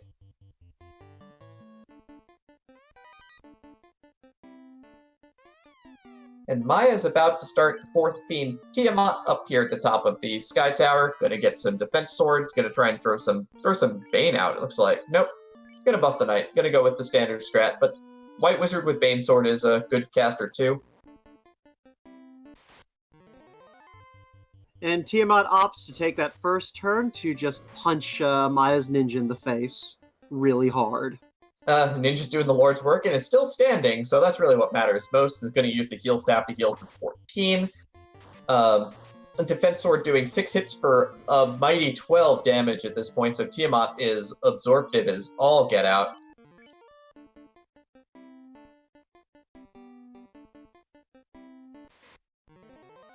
Sounds like we get to see some Bane strats.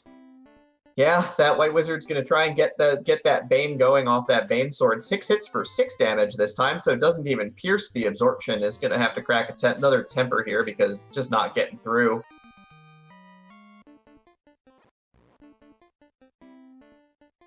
There's Tiamat, 5 damage. Yeah, Tiamat finally tearing into party members who aren't a ninja, but a Bane takes her out. That is a White Wizard Bane sword kill, everybody. So, good job. Alright, Tyrannix is going to roll up to Lich and probably show Lich about as much respect as the rest of the runners have shown Lich so far this seed. Which is to say, well, he's got damage poison, so maybe it's tiny bit. Yeah, I was going to say that, Lich at least earns a modicum of respect, but you're not going to tell Lich that because then he'd feel good. I mean, Lich is undead. Lich can't feel anything. The undead have feelings too. They just get to make most of their will saves.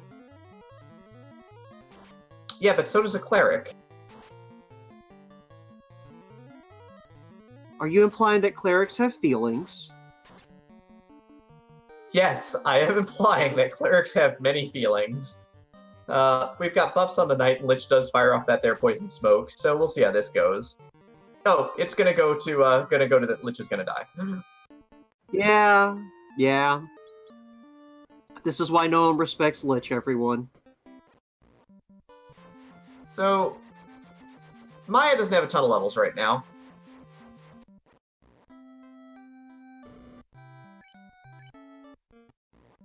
Yeah, this is either going to go very well or very poorly.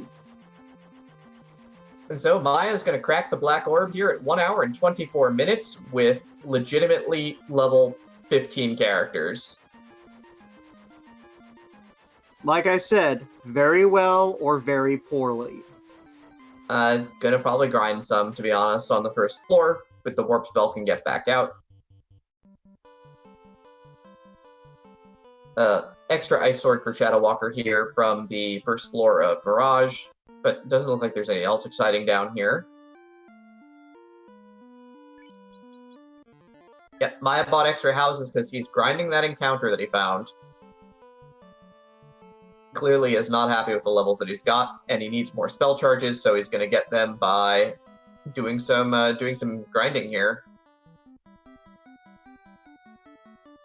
Not a bad plan. Looks like Tyrannix is headed to Lethane. Shadowwalker clears out the first floor and is headed up to the second floor of Mirage, which is where Files is right now. Files, though, packing a 2-orb lead at this point over Shadowwalker. Yeah, And Tyrannix. What was that? Nope, go ahead. I was gonna say, Tyrannix looking to have a little bit of connection issue in IRC, but I'm sure he'll be back in a minute. Yeah, he's just slightly behind Files at this point in time. He's got to go ahead and turn in his translation to get his hands on the chime. She'll do. And Files finds the 5 vampire encounter here, and his Black Mage gets just destroyed. Shadowwalker finds a 2 vampire encounter and opts to murder the ever-loving crap out of it.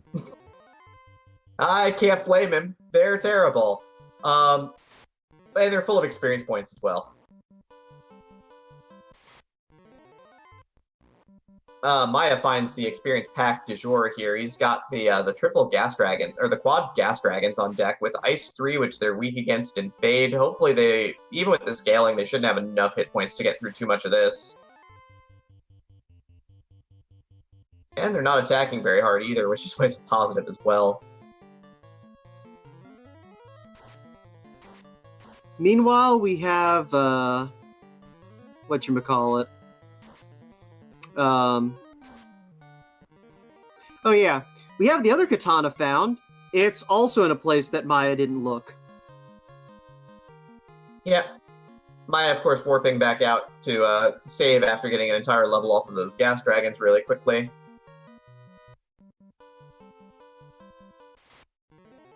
I imagine we'll see one more cycle of Maya dipping down. I mean, he might dip deep because this cycle ended on gas dragons. That's an encounter with 4,000 experience a character. So yeah, I'd likely to see him do one more loop of this encounter table as it is. Or no, he's just going to work back out with level 17 belted for everybody.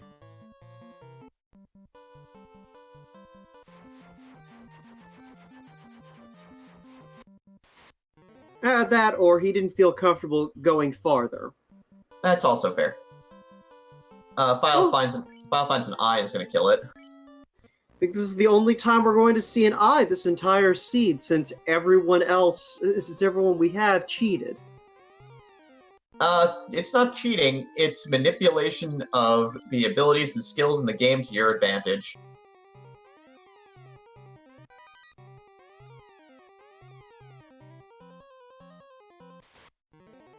Alright. Maya, I think, is at level 18 and is a happy camper right now, or is just dipping down to get a better encounter set up here. I don't dislike it. I'm generally a fan of diving Topher once I have level 18 or 19. So speaking of the greed chests that Maya decided to skip up in Sky, the greed chests had the power gauntlet. Oh. So, go ahead. So Maya skipped over basically all of the things that you like to have but don't necessarily need. This is the story of the seed. I mean, I guess he's thinking with Temper and Fast, he didn't really need the power gauntlet either, but that's, as items go, it's a good one. Especially because your melee damage is your main damage source this seed. Yeah, and since your main damage dealer is going to be equipped with a defense sword, Slimes had something incredibly dangerous and wiped out Maya's party. Yeah, I didn't quite catch what it was. Like, I just kind of looked up and there was a pile of corpses. Wizard vampires? Oof. Have stone poison. Yeah. Oh, and Slimes had zap and hit fairly hard, is what Romulus is saying, so that's not a fun time either.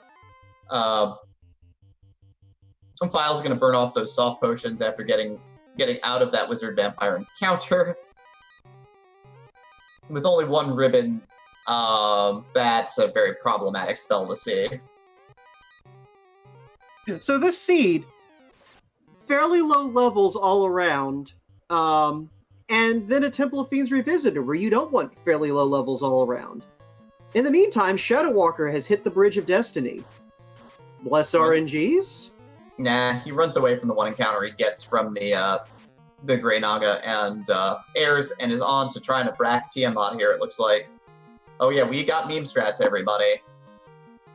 I mean, it's only a meme if it doesn't work. Isn't it only a meme if it does work? I think Tyrnex finally noticed that IRC happened, so he is back in the race channel. And Files flies on the 3rd floor of Sky, high above the clouds. Finds a ship. Look. I'm not going to judge what the Fane's ancestors did for entertainment, okay? Yep. And of course, speaking of memes, Shadow Walker did meme all over Tiamat. Tiamat was broken into pieces. Files gets his power gauntlet, so he's gotta be really happy to see that at this point. Maya, meanwhile, has made it down to Earth floor without getting raffle stomped by slimes again. Although he is burning through heal potions like there is no tomorrow at this point. He's already down to about 50. Files finds the Blizzard Nachos here, which is not a great find. Shadow Walker, meanwhile, returning to the volcano. And Ikbin Maya finds the trance dance party from these mud golems, and that's not a good sign either, but his one remaining knight is able to run away, so gets out of that encounter in one piece. And he continues burning through his heal potions. He's down to 40 now. Yeah, as resources run thin, this becomes an interesting dive.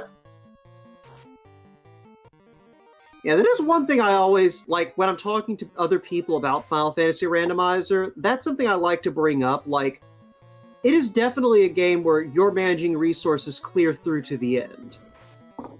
And rock golems have death touch.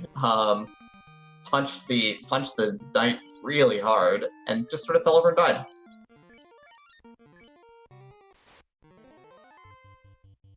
And Tyrnex has decided that he's found a grind spot, but it's going to be blue dragons.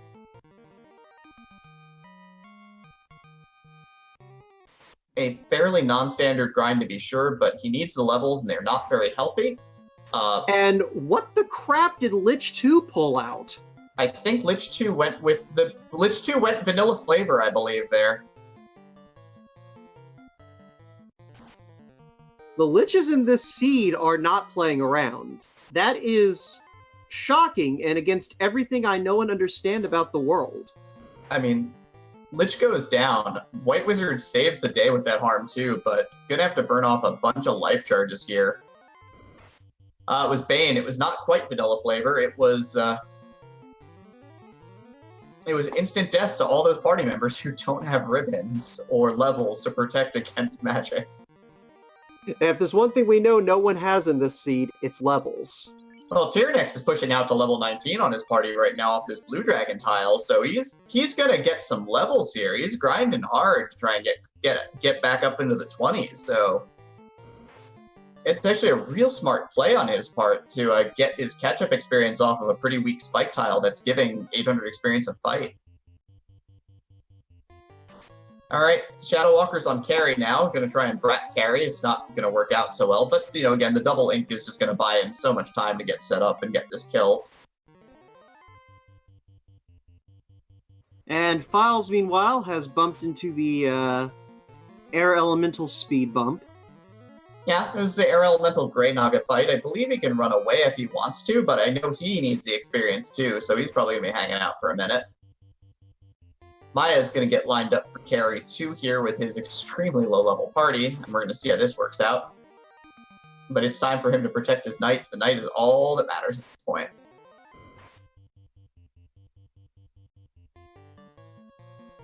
Especially with how many life charges he no longer has. Yeah, had to burn them on Lich too. That's not a sentence you get to say every day. And Lich has been respectable in this fight set here.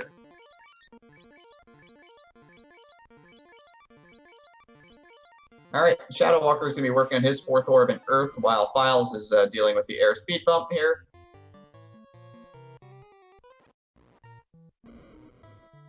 And Tyranix, with levels in the low 20s, decides that he's now happy and is, healthy and has a bunch of levels belted.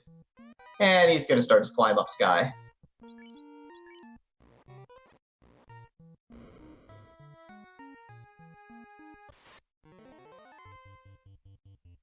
Maya on Carry 2 is buffing up his Knight, trying to get the Knight going. Carry 2 fires out Inferno, which is a pretty nasty high-level fire spell here. Or fire ability, excuse me. Fire thingy, what hurts like a thing that hurts. It burns real good. There we go. But even through the fire and the flames, he's okay. And he's going to push on, and Files has found Warbeck, everybody! Ah. Warbeck is runnable, but Files, is he a coward, or is he going to go for this? He needs the levels. Oh no, I think he's going for cowardice. He's chosen cowardice. I mean, he still needs the levels, but I guess he needs the levels more. Yeah, he needs to not lose all that progress right before Tiamat. The fans hate it. We're totally against it here, but it's the smart play from a run survival stand. Ooh, and there are those gray sharks we predicted were going to show up. But Maya gets away from him and is ready to face off against Kraken too. The true gatekeeper? We'll see. Well, no, we already established that was Lich. Sentences we never thought we'd say in commentary. Tyranix gets his skyship, and here we go. It's time to make that Knight very, very invisible, it looks like, and fast. Visible and fast. Yeah, this will get him almost... Oh! That one layer of invis may have saved the Knight's life right there. Yeah, that Knight took a nasty blow there. Still alive, though, which is what matters. Going to keep getting those buffs layered on. Tier 2 is going to come out as well. Ninja does his job, gets hit for 549, gets crit so hard that he's now dead. It's time for some fade charges. It's time for some more temper on this Knight, and hopes the Knight may one-shot Kraken here. Slow 2 comes out, but doesn't hit the Knight, which is all that matters, and fade finishes the job, so Maya is through Kraken 2 right now.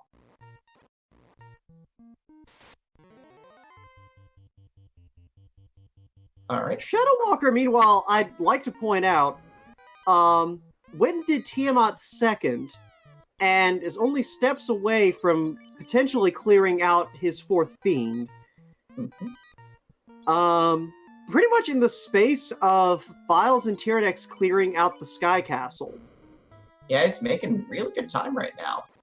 Maya's really low on resources right now. As you can see, he's looking for literally anything he can cast to keep his team in good shape. He's out of Cure 3 charges. Is he out of potions too? Is he just that tapped out right now? He was burning through potions at a pretty good clip. I would be surprised if he had many left over. He looks pretty tapped out right now. He's going to go for some Bane strats here. But yeah, in all that time, so Shadow Walker is going to light up his 4th and final orb as he catches up with Files and gets a pair of mummies behind the dais, which is probably no big deal. Romulus is letting us know ribbon number 2 was on the 1st floor of Mirage in the upper right corner. So a couple of our runners do have 2 ribbons handy. Well, at least Files does.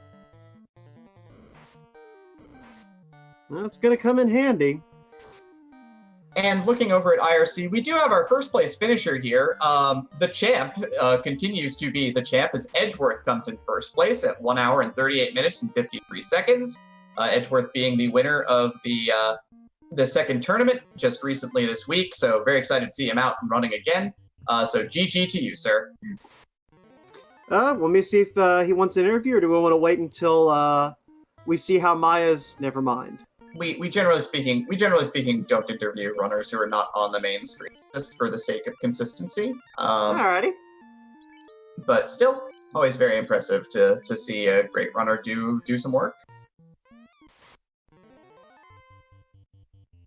All right, so Files on the doorstep of TOFR. Shadow Walker looks like he's going to do one last shopping trip before he decides to dip into TOFR. Tyrnex is going to start working over Tiamat here, 23 damage at a time with his Knight, but it's going to get some tempers off. Maya with that deep wipe is going to go ahead and start over. Again, his resource is getting very tapped out from his first dive. And Files is just going to go right on in. He's in a little bit better shape levels-wise than Maya was at this point, so that's probably why. All right, Zap Slimes are found again by Maya, and they take out the Ninja, they take out the Knight, they take out the Red Wizard, they make him push the reset button as fast as is humanly possible. Tyrnex lit his 4th orb, so he is on his way now to his push into Temple of Fiends. With the most levels out of any runners, these are level 20. That may be enough to make a difference. Yep, Files sitting around level 17 to 18 with 15 on his Black Wizard. Let's see if we get a look at Shadow Walker's levels at this point. Shadow Walker floating around level 17 as well. Yeah, I was going to say, I think he's sitting at about level 17, so... Yeah, levels at a premium, but Tyrnex decided to grind to get some extra ones, which could be a difference maker here. Well, here's the thing to keep in mind. We haven't seen Nuke yet. Don't wish that devil on this party. I mean, level 17, 18 dives into Temple of Fiends Revisited can end instantly on a nuke, basically. I'd be surprised if that wasn't part of Tyrnex's reasoning and just getting those levels. Yep. Alright, well, Maya gets zapped again. Tyrnex is our 3rd runner into Fiends Revisited at this point in time. Yeah, and he is on a different part of the encounter table than our other runners. Yep, choosing to not reset it, or choosing not to hard reset to power down and on after anything at this point. Gets ambushed by some gas dragons here. Files is about to dip back in. Shadow Walker finds 9 bad men and is hoping to run away as well. Yeah, Shadow Walker also now in. And he did opt for the hard reset because we're seeing that Badman encounter right before the gas dragons. Yep. And Files finds a worm. Looks like he's going to work it over. Tyrnex is going to check the validation chest with 600 gold in it. Neon Gray in chat is hoping against all hope for Nuclear Swirl Chaos, hoping for the ice cream special, I guess. Either that or they're just hoping for the worst possible thing. They're hoping to see the party die. That sweet, sweet nuclear swirl.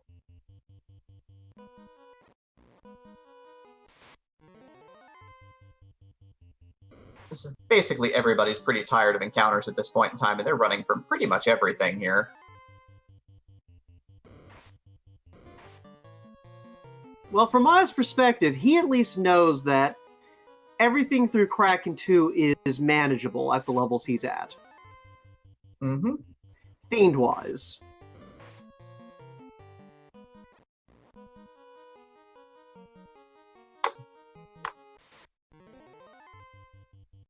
And with only Edgeworth finishing at this point, he probably also has to be thinking, if he's paying attention to the RC, that he's at least got as good a shot as anyone of making it with this level 18 group. Mm-hmm. Alright, Maya's going to go ahead and Mage Staff down some of these green Medusas for their sweet, sweet experience points. Tyrnex is down 2 characters after getting tranced and death-touched and punched around by these golems. These golems are incredibly dangerous. It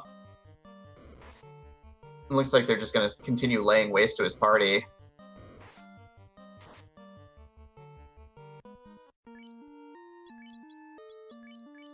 He's going to get away, but he's going to have to burn off all of his life charges here. Yeah, meanwhile, Shadow Walker is taking a few Green Medusa fights, so bully for him. Yeah, they're packing Poison Touch, but, you know, again, you need the experience. This is where you go and get it. Also, you aren't using those pure potions for anything else, let's be real. Basically, they're there to keep your team from dealing with poison touch. Really, they're mostly there to keep you from having to deal with the sound of a character being poisoned. Also true. Tyranix rolls up on Lich 1. Ikben Maya on his next try here. He is going to roll up to Lich 1. Files is going to run from these green Medusas, but Shadow Walker decides he wants levels. Lich fires away with Swirl. Doesn't kill anybody, but boy, does that sting a little bit. Well, unfortunately, Neon is not going to get their wish. Nope.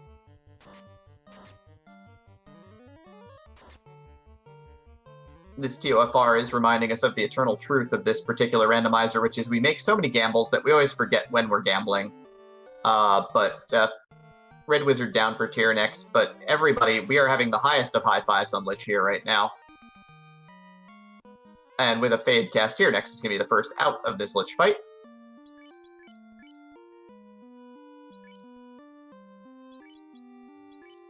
And for all of his leveling, Tyranix is suffering as much as everyone else.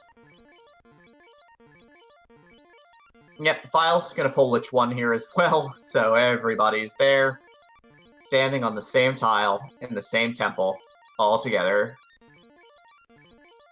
Meanwhile, we have had our second forfeit of the race. Broadster has decided that enough is enough.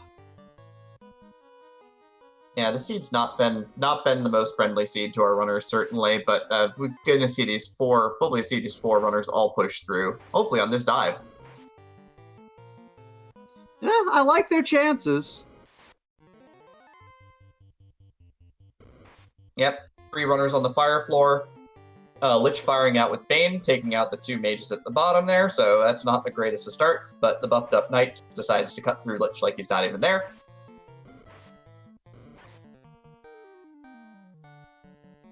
Life Yeah, charges. Go ahead. I do have to say, I think that Shadow Walker has probably had one of the most impressive performances so far. Shadow Walker being one of our newer runners and hanging pretty well with some experienced hands. Yeah, absolutely. I mean, he's gonna use that nuke that he bought on his Black Wizard to blow up Carrie. Carrie's gone, everybody. And he's still got another shot of nuke left, just in case. Yep, Tyranix doing some rearranging here, gonna get some buffs up on the knight. Gonna use that, put that power gauntlet to good use here. Our runners with the power gauntlet have been buffing these knights to some heights here.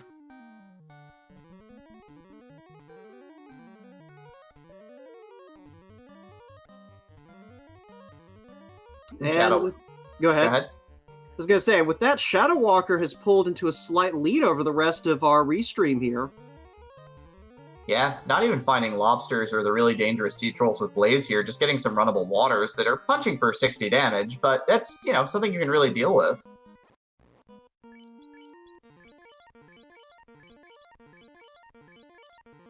Alright, Tyranix through carry 2, Ikben Maya through carry 2 with a dead ninja. Using, with his 1 hit point, Black Wizard using a heal helm to try and keep him alive.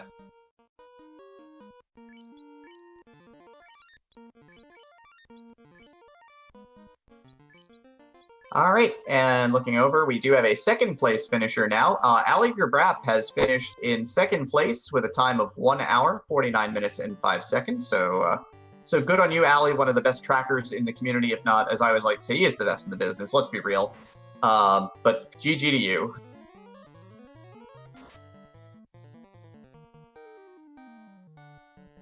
Meantime, we now have 3 runners on Kraken 2. This is going to wind up being a photo finish, isn't it? I mean, if they all hold out, that's going to be the situation here. So we had Tyrannix's first Red Wizard getting absolutely blasted. Ikben Maya's Ninja got punched in the face with all the tentacles. Kraken's decided to be pretty spell-happy for Shadow Walker. Shadow Walker seems to be taking its time. Gets enough stacks of evasion on the Knight that the swing at the Knight misses, which is really good. And throwing a Fog 2 on top just to make sure anything that does get through gets a little neutered. Yep. And so going to get those buffs out on that knight. Going to keep using that white shirt. The Vorpal is loose and is going to hit 5 times for 8 hits. Black Wizard gets beaten back. Tyrannix is able to take down Kraken 2. Ben Maya takes down Kraken 2 as well, with way more resources than he had last time.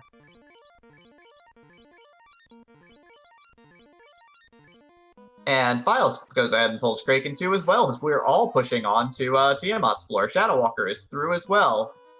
Tyrannix finds Worms and decides he's done with that. Ben Maya finds Eyes and Grey Sharks, decides he doesn't want any part of that crack action, runs away. Tyrannix passes up the Twilight Fanfiction Club, as does Maya. Well, Maya's gonna fight them. Gonna take that last-minute chance for some extra XP before Chaos. Yep. Viles is part of the Tentacles 8 My Mages party here, because both his Black Mage and White Mage are face down on the floor after getting smacked around a little bit. Buffs coming out for Shadow Walker. Shadow Walker gets nuked by Tiamat 2, everybody. Oh my goodness. Both Tyrannix and Shadow Walker got first turn nuked by Tiamat, and we have a problem.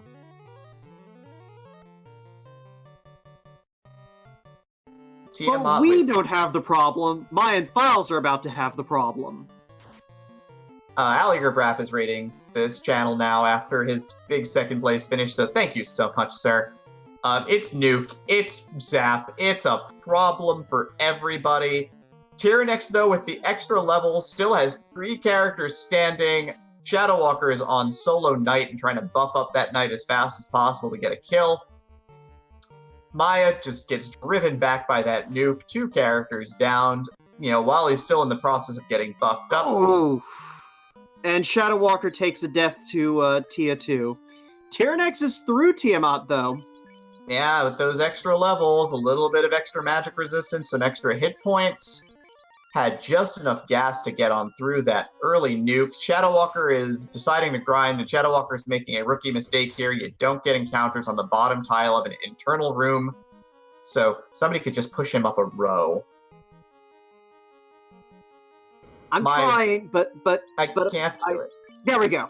There we go. But he finds Mud Golems, which is not ideal. Maya gets destroyed by Tiamat 2, and he's got to start over. Files is starting the fight against Tiamat 2 here. He's going to start buffing up his Knight.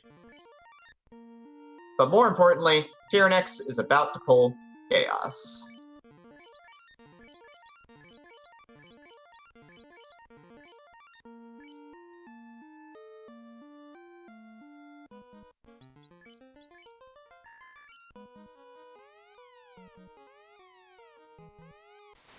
Now let's see. We haven't seen what Chaos has had in his back pocket yet. Files has got to get through his fight before Nuke comes out again. But we're going to start off with a volley of buffs here. We're going to get the fast on the Knight. We're going to get the 2 hits for 232 on the Red Wizard. That's going to sting a lot. Defense Sword out, White Shirt out. So Knight evasive. Red Wizard hurting for sure. But fast out, temper out. I'm going to try and get this Knight as big as possible, as fast as possible. And Chaos is packing turn 1 nuke. Okay, another nuke. That is the second nuke, but that is a turn 1 nuke as well. Oh my goodness. This is a seed. Everything was all right. Everything was fine. Until the Fire Nation attacked? Basically, but Chaos has no defense. That's a crit for 1,000, a crit for 500. Chaos gets vorpaled in half. And Tyrannix finishes with an official SRL time of 1 hour, 54 minutes, and 12 seconds. So break those GGs out in chat.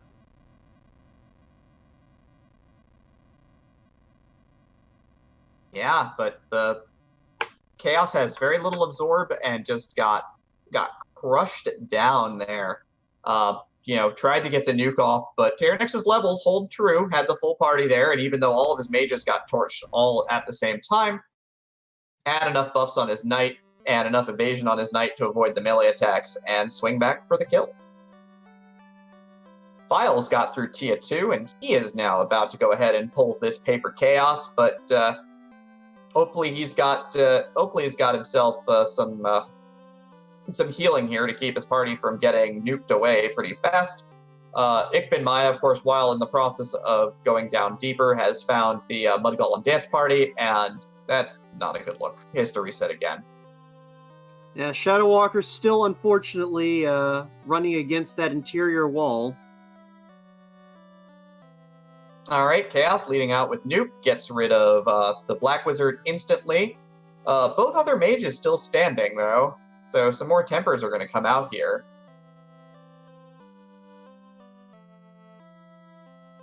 And he's going to go with the game plan of, I've got a Power Gauntlet and the Knight is all that matters, so let me keep him alive and buff. And I believe that is the sound of a Tyrannex joining us, although he is deaf and so he didn't hear me say that. GG, Tyrannex! Thank you. So, that was a Temple of Fiends. GG, yeah, that was an Tyrannex. entire seed. That wasn't fun.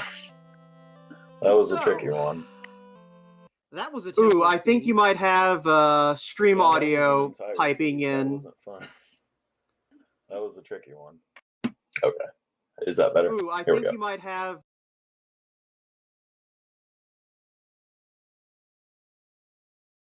I think we're good now. Yeah, I think we're good Sorry now. about that. It's all good.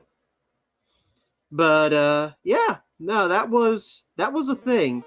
For the record, of our 4 restream runners, you're the only one who bothered to get your party above level 20 before you dove.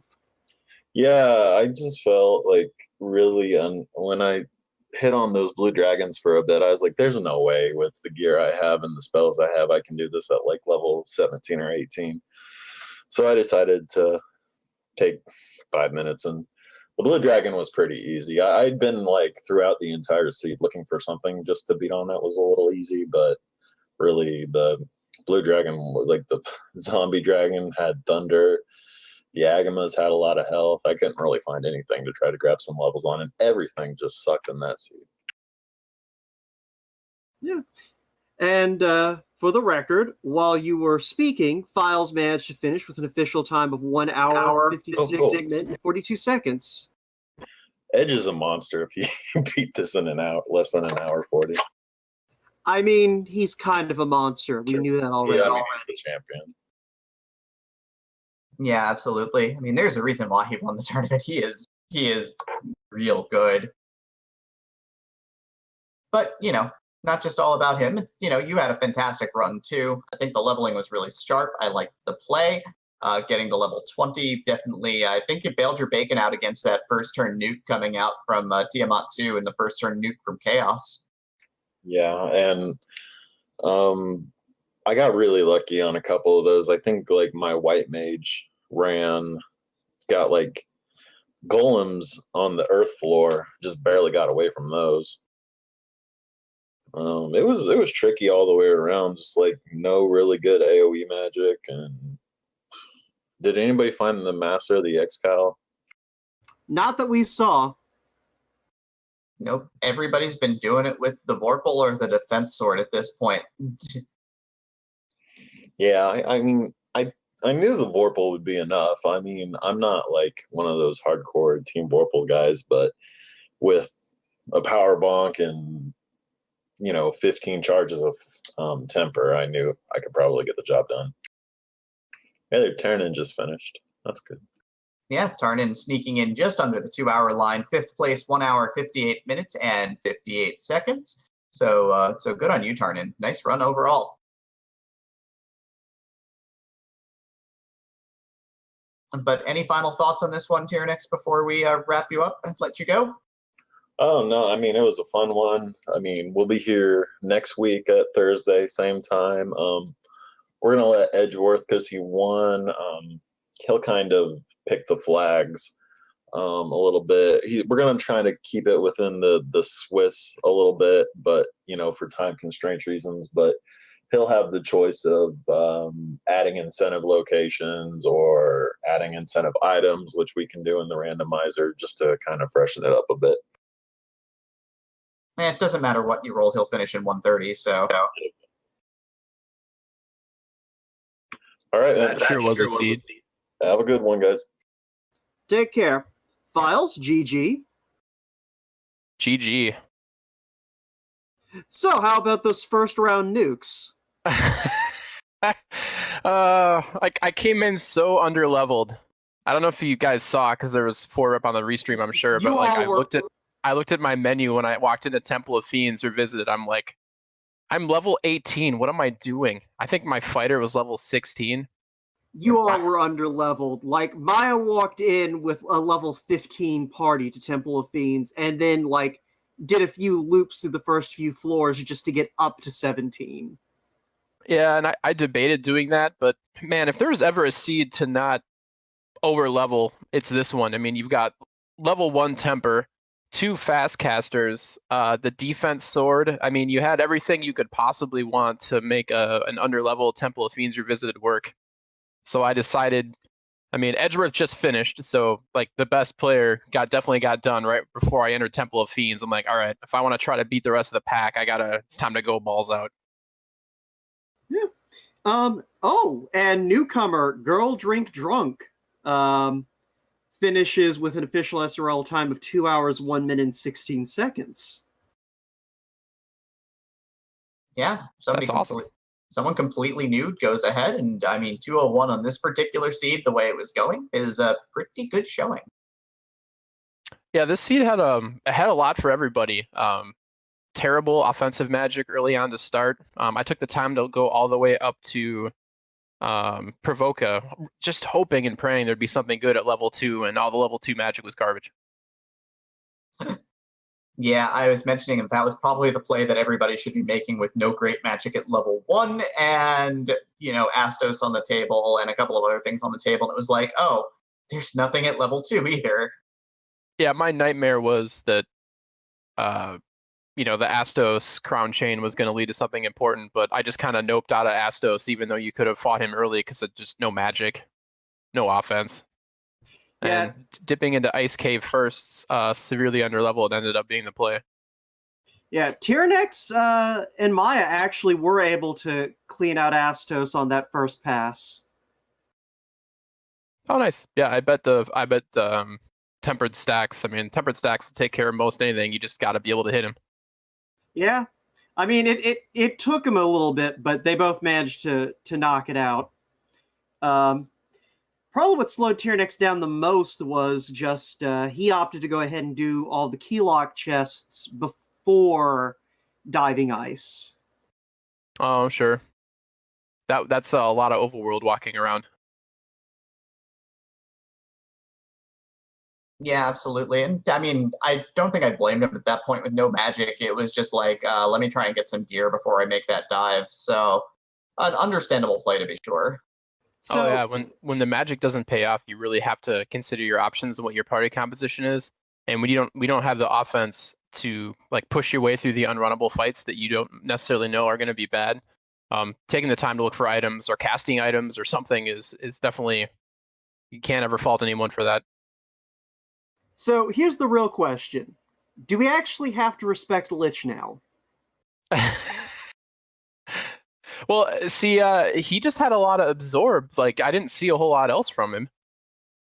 Well, Lich 1 had damage poison, and then Lich 2 busted out Bane. Oh yeah, that's true. I forgot about that. Yeah. My whole Temple of Fiends was just like a haze. Yeah.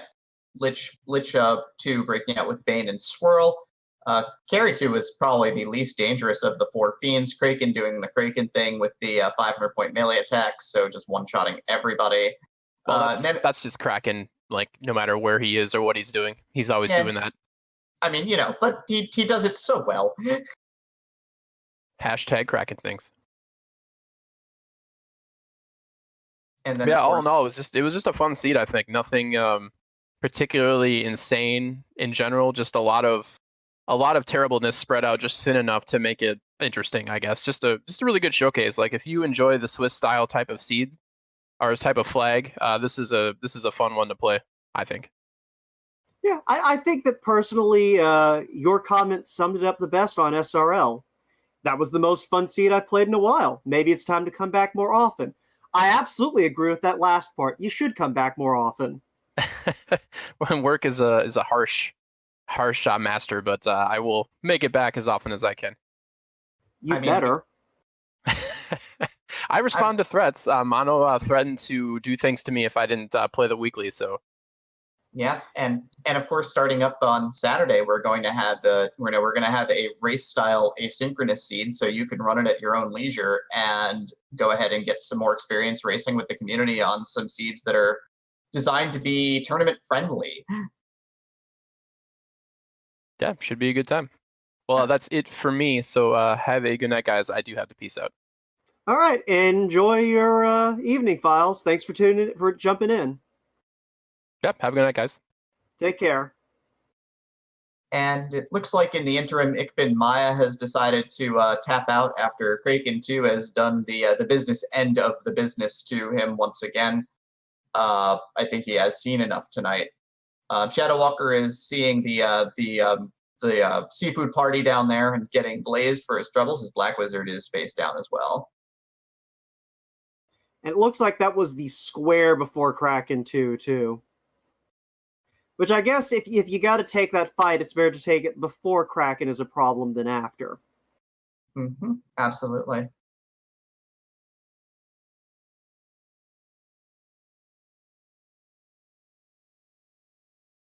All right, Shadow Walker is back down. Going to be pulling Kraken again. Going to get some buffs rolling. Going to get the Fog 2 action working. Going to get the White Shirt action going. So going to get the good mix of buffs up in hopes of soaking up some of these really nasty hits before they get really nasty. Yeah, Fog 2 is not the worst spell you can deploy against Kraken 2. Yeah, no, it definitely keeps things rolling. So he's got 3 layers of evasion and a layer of fog up on the knight. So party should be pretty well protected from whatever Kraken is throwing out if it's melee attacks. And he's starting to hit that power gauntlet and the temper stack, so he's going to try and get big, get real fast here. Oh no! Oh no! No ribbon on the knight. Knight catches a fairly problematic bane to the face and drops dead. Now it's just time. It's going to go with mage strats here. Going to burn nuke and fade charges to try and get through this Kraken 2 as fast as possible. Fade lands for 99. Nuke lands for 200. So we've got about 300 damage on this Kraken now. And I think it was sitting at less than 1,000, so, or maybe a little over 1,000. So another round or so like that, and he'll at least make it out of this fight alive. Yeah, gonna burn a lot of resources. Gets a great fade roll though, 282, and then terminates with a 123 nuke. So Kraken goes down to spells. He's able to make the save. He's out of level 1 spells. He's out of level 2 spells. His resources are getting really thin. He's gonna burn off his Cure 3 charges as well, which is not ideal for the later fights where you may need a quick heal on your knight for more than like 10 hit points. Yeah, but I think he's running low on the heal potion, so it was a kind of necessary sacrifice. Yeah, this TOFR has been, he had 40 heal potions. He's in good shape. This TOFR is really kind of tapping into the resources for sure, though.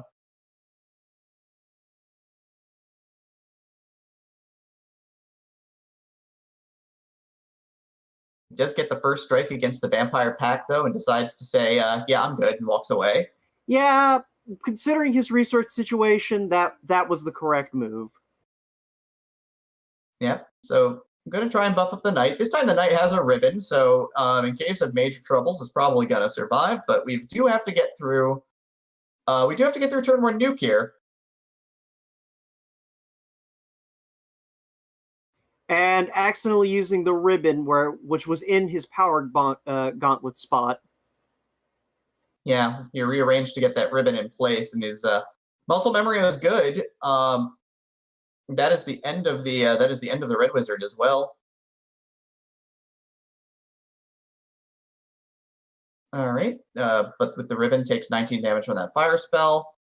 But every spell brings us one step closer to the end, and oh, that's not good. Wow, and that was after 2 stacks of defense, so Yep. That was a hit.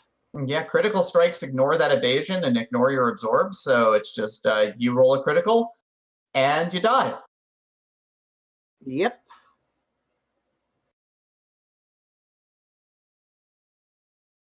So Tiamat with the nuke and the crit, and decides to say to Shadow Walker's party, sends him back home through the time loop.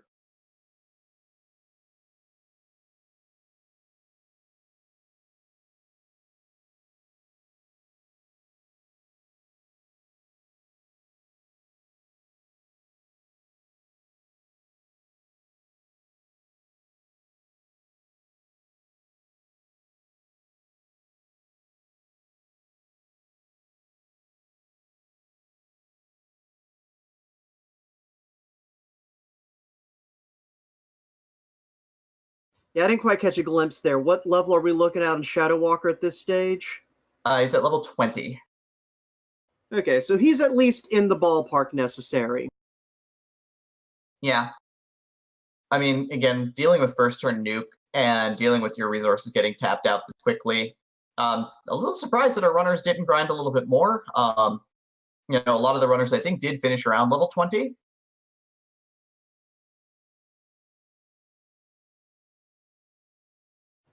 Yeah, I believe our second place finisher, Alliger Brapp, said that he wrapped up around level 2022, getting into Topher. So, and Tyrannix, I believe, was also sitting at about 22 when he finished Chaos. So, wow, this seed is just kind of a word I'm looking for. Let's go with grind for a lot of experienced hands, as Shofukamachi also puts down a forfeit. Yeah, this is looking a little bit like the seed from 2 weeks ago, where half of the field ended up getting tanked up by Kraken 2 and Tia 2 and called it a day. This one was only a double gatekeeper. The 2 week ago seed was a triple gatekeeper special. And Lich 2 here on Shadow Walker's side, firing off the Bane, gonna take out the Black Wizard to start. Light Axe comes out, Fast comes out. We're gonna get one big crit from the Vorpal, and down goes Lich 2.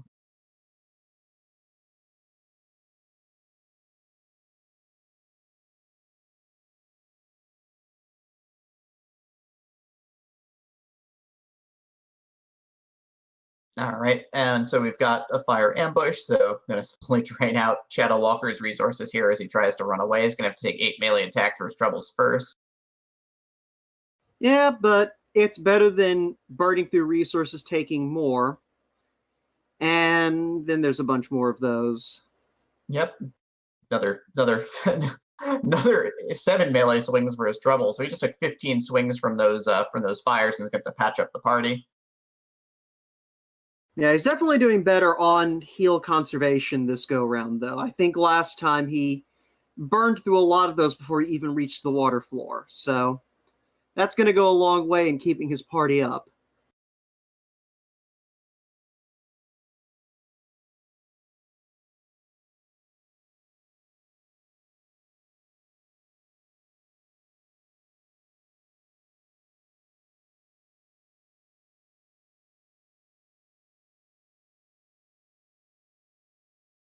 And, Carrie immediately busts out the mutilation on the white mage. Those 6 arms are not for show, everybody. She hits like a freight train sometimes.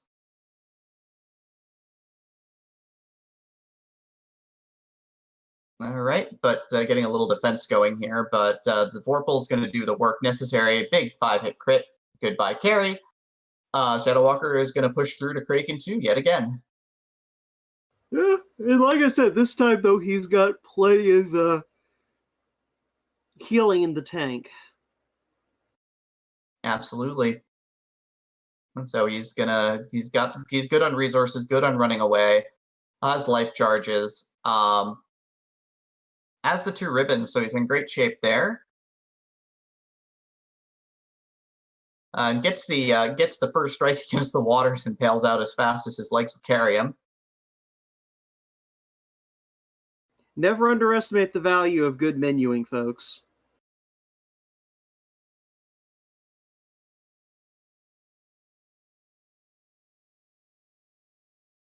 And he is back up to Kraken 2 All in right. absolutely better shape than last time. I think he's got a full 40 potions on top of what he had last go round. Yep, gonna go with the double fast strat to be safe, to make sure he gets the fast on the knight. And he's gonna go all out DPS here. He's not even a buff with the defense sword. He's like, give me that power gauntlet. I'm here to hit things hard. Well, he knows that this Kraken is not that sturdy. You just have to survive the first couple of rounds, and you can just drop him like a sack of wet rice. Yep, got a bunch of tempers and bonk stacks up. So now I think it's time to go ahead and take 500 health off Kraken to start. Firing out with Bane does nothing you'd like to see.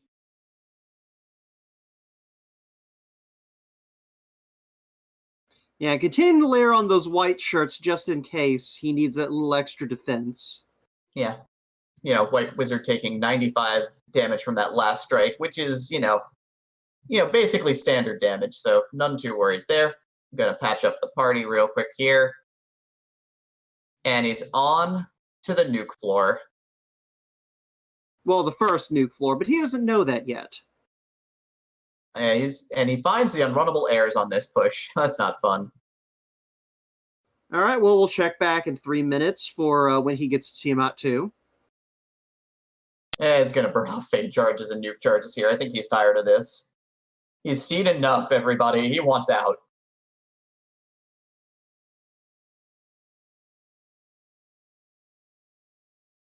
Three of the airs go down. Fourth one gets crit, goes down. And he is on the doorstep. He is going to try and make sure his party does not get, his Black Wizard's probably going to die, let's be real. Ikbin Maya sending over his viewers in a little bit of a quick raid. So, hi, Maya. Tough Hey, run. Maya. Yeah, tough run. But you gave it a good try. All right, Shadow Walker going to start buffing up that defense, so he's got 3 layers of evasion, and the fast spell out on the Knight with the layer of fog. And here it comes. The nuke is out. The Black Wizard is dead. The Knight takes a nearly maximum roll. We're having some fun right now, everybody. That stung a lot. And Zap comes out, misses everybody, thankfully, so gives them a little bit of respite, but brings us a little bit closer to that nuke at the top of the table. Patching up with Heal 2 and Cure 3 here, so going to try and keep this Knight alive and keep his party in one piece, let's be real. Power Gauntlet charge is coming out. Red Wizard gets burned to death by Fire 2.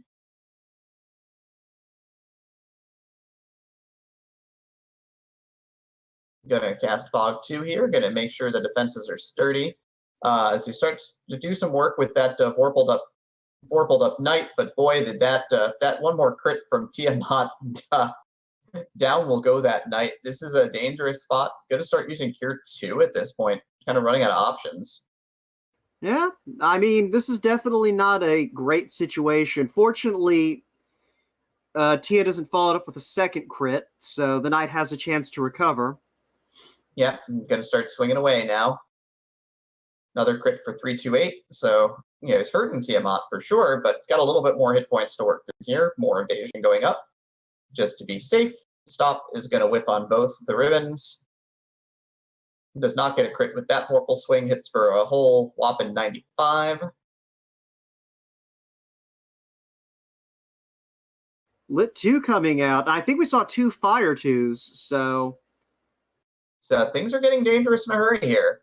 He's gotta get the kill soon. Another Lit 2 comes out. I think we're one spell away from Nuke being on deck. yeah, but Vorpal does work, and we are through that Tiamat. Yeah, gonna burn up those life charges. Gonna burn up whatever he's got right now. Plenty of heal potions, so he's gonna torch right through those, which is great. Yeah, and very wisely, not moving until his party's patched up. Yep, don't need to catch a bad encounter that decides to torch your party.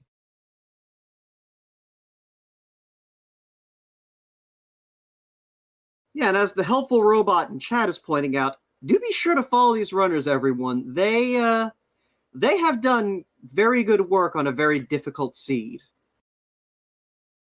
They've gone out and died for you today.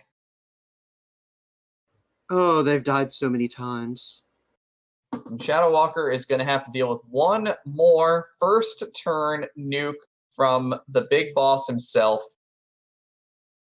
Gonna get his defense out there, but he's gonna bonk with his knight. So the whole idea is that the hope is that the knight gets powerful enough at this point to do the work. And Chaos opens with a melee attack, which is basically, I don't know if you could ask for much more there. Yeah, especially when you know what Chaos is going to do as soon as he hits a, hey, Chaos, cast a spell section of his script.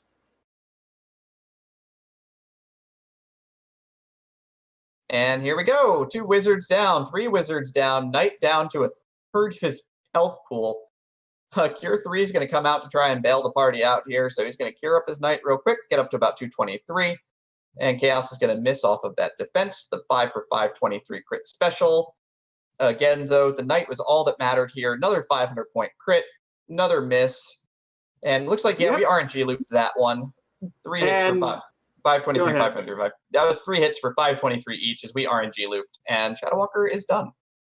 With an official time of 2 hours, 21 minutes, and 11 seconds. He's made it through. It's all that matters. Gets those 3 big RNG looped hits in. All right, now I'm going to drag him in here. Hey, Shadow Walker, GG. That was a seed that happened. It was absolutely a seed that happened, but you pushed through it, and that was an impressive push through. Man, I did not want to give up. I was really, really mad at that damn Tiamat 2. I'm sorry, that darn Tiamat 2. I mean, everything was worth being mad at. Even Lich, which was impressive because it's Lich. Yeah, he did not want to go down as easily as Lich normally does. He was being a pain in the butt, but man, how many times did I wipe against Tia 2? 2, 3? I don't remember. It was painful. You were not getting good nuke rolls is the biggest thing. I mean, that last nuke on the last if you didn't cast Cure 3 there, I don't know if you make it out of that alive. Oh my goodness. I pulled out everything. I was like, I'm out of healing spells. Cure 2, Cure 3, do something, please. Oh. But you made it, you survived. Chaos is dead. Indeed. Very happy that Chaos died. That was a very difficult seed to get experience on, especially early game. That was, I think, the biggest problem, and that is what led to me doing a low-level Topher dive. I was in there at a decent time, but I couldn't get through it. Yeah, I mean, it's one of those things, you are not alone in that. I think the only runner we had on stream who walked in Temple of Fiends revisited his first go with a character over level 20 was Tyrannix. Everyone else was rocking, anywhere between level 15 and level 17. Yeah, it sounds about right. Yeah, Tyrannix found the one grind spot. Blue dragons were fairly weak and fairly low in health, so he ground the tile on Mirage 3. Yep, that would do it. Yeah, I have a theory that Tiamat 2 was such a pain because it wanted vengeance for me bracking Tia 1. That's the only thing I can come up with. That's as good a theory as any of them. I was surprised how hard Tia 2 hit with physical attacks. I was stacking Fog 2s and Invis 2s as fast as I could, and until my evasion was high enough that I couldn't get hit, it didn't seem to matter. Yeah, go ahead. Nope. One of the major things, Shadow Walker, just to remember, is that crits pierce evasion. So if it rolls a crit, then the evasion doesn't matter and the absorption doesn't matter, and it's just going to do the damage that the crit does. Sure. Yeah, I mean, it is one of those things. Tia 2 did seem to be critting a lot more often than we usually see. Because I think you weren't the only one to get the Tiamat 2 crit special. I certainly saw a lot of them. That early nuke, though, was really problematic just because I couldn't get stuff set up fast enough. I couldn't get my buffs going. Oh well, this was a seed. Just shake it off and it'll go better next time. Yeah, I mean, if nothing else, you finished it out, and, not everyone gets to say that this seed. Yeah, there were a few forfeits. Yeah, so, there's nothing wrong with forfeiting, but there is also something to be said for getting through something that other people had to walk away from. Yeah. So is that the last one? Is everybody else either forfeited or finished? I believe that, hold on one moment, I can tell you. Oh, Rumblefish. Rumblefish is still going. Yeah, Rumblefish is still going, but I think other than that, you were the last person, you're the second to last person who didn't forfeit, so, or hasn't forfeit yet, so, still a respectable performance. Thank you. I appreciate it. Yeah, like, just so it's clear, you went for Tiamat 1 second. In the time it took you to clean out Fire and Earth, that's about how long it took Files and Tyrannex to just get through Mirage and Sky. So you actually got to Temple of Fiends right about the same time they did. Okay. Yeah, I did a weird dungeon order. I went Volcano first, mainly because I couldn't afford to go anywhere else. I needed levels, so I was hoping to find some decent gear, which I didn't. So I got what levels I could. I don't know if you saw it. I made it all the way down to the red D chest and warped my way back out because I knew I was not taking out carry. Yeah, no, I did actually see you getting down to that last chest and then warping right out. It was such a strange seed to start out with Wooden Hammer and Temper strats. That was the only way I could kill anything in the beginning. It was terrible. So yeah, overall though,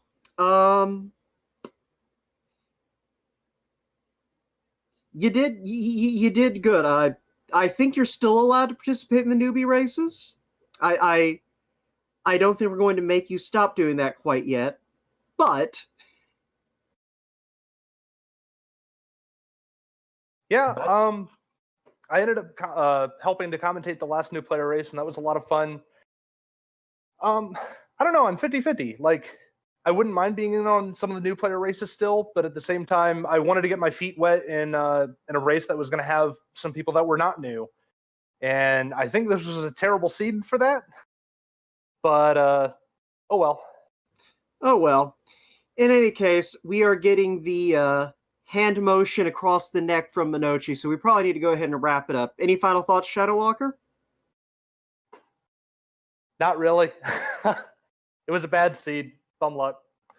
All right. I think I pretty much said everything I want to say. So, Demery, why don't you go ahead and take us out? Great. Of course, just for everybody out there who's watching, I know we got a lot of community people, but we are starting to build up a fresh new commentary core for upcoming events for the Final Fantasy Randomizer community.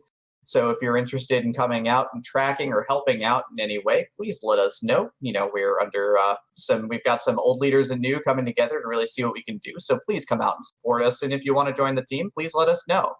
More importantly, though, thank you to Minochi85 for restreaming our brand new restreamer or brand new tracker, Romulizzi's, who had a great night. Definitely good work there. Of course, the entire Randomania network for hosting us and hosting our new player showcase and our weekly races. Thank you, thank you. Wout, as always, it is a ton of fun to get to work with you, and I know that we're going to start rotating some people into these weeklies, so this might be the last time we get to talk in the booth until the league comes around at some point. But as always, it's been a ton of fun. Absolutely, and I think we're going to be seeing the league a little bit sooner rather than later. But until that becomes a little more official, that's all I'll say on the matter. So until then, take care, Demery. I hope we do get to commentate together, but if we don't, we will when the league rolls around.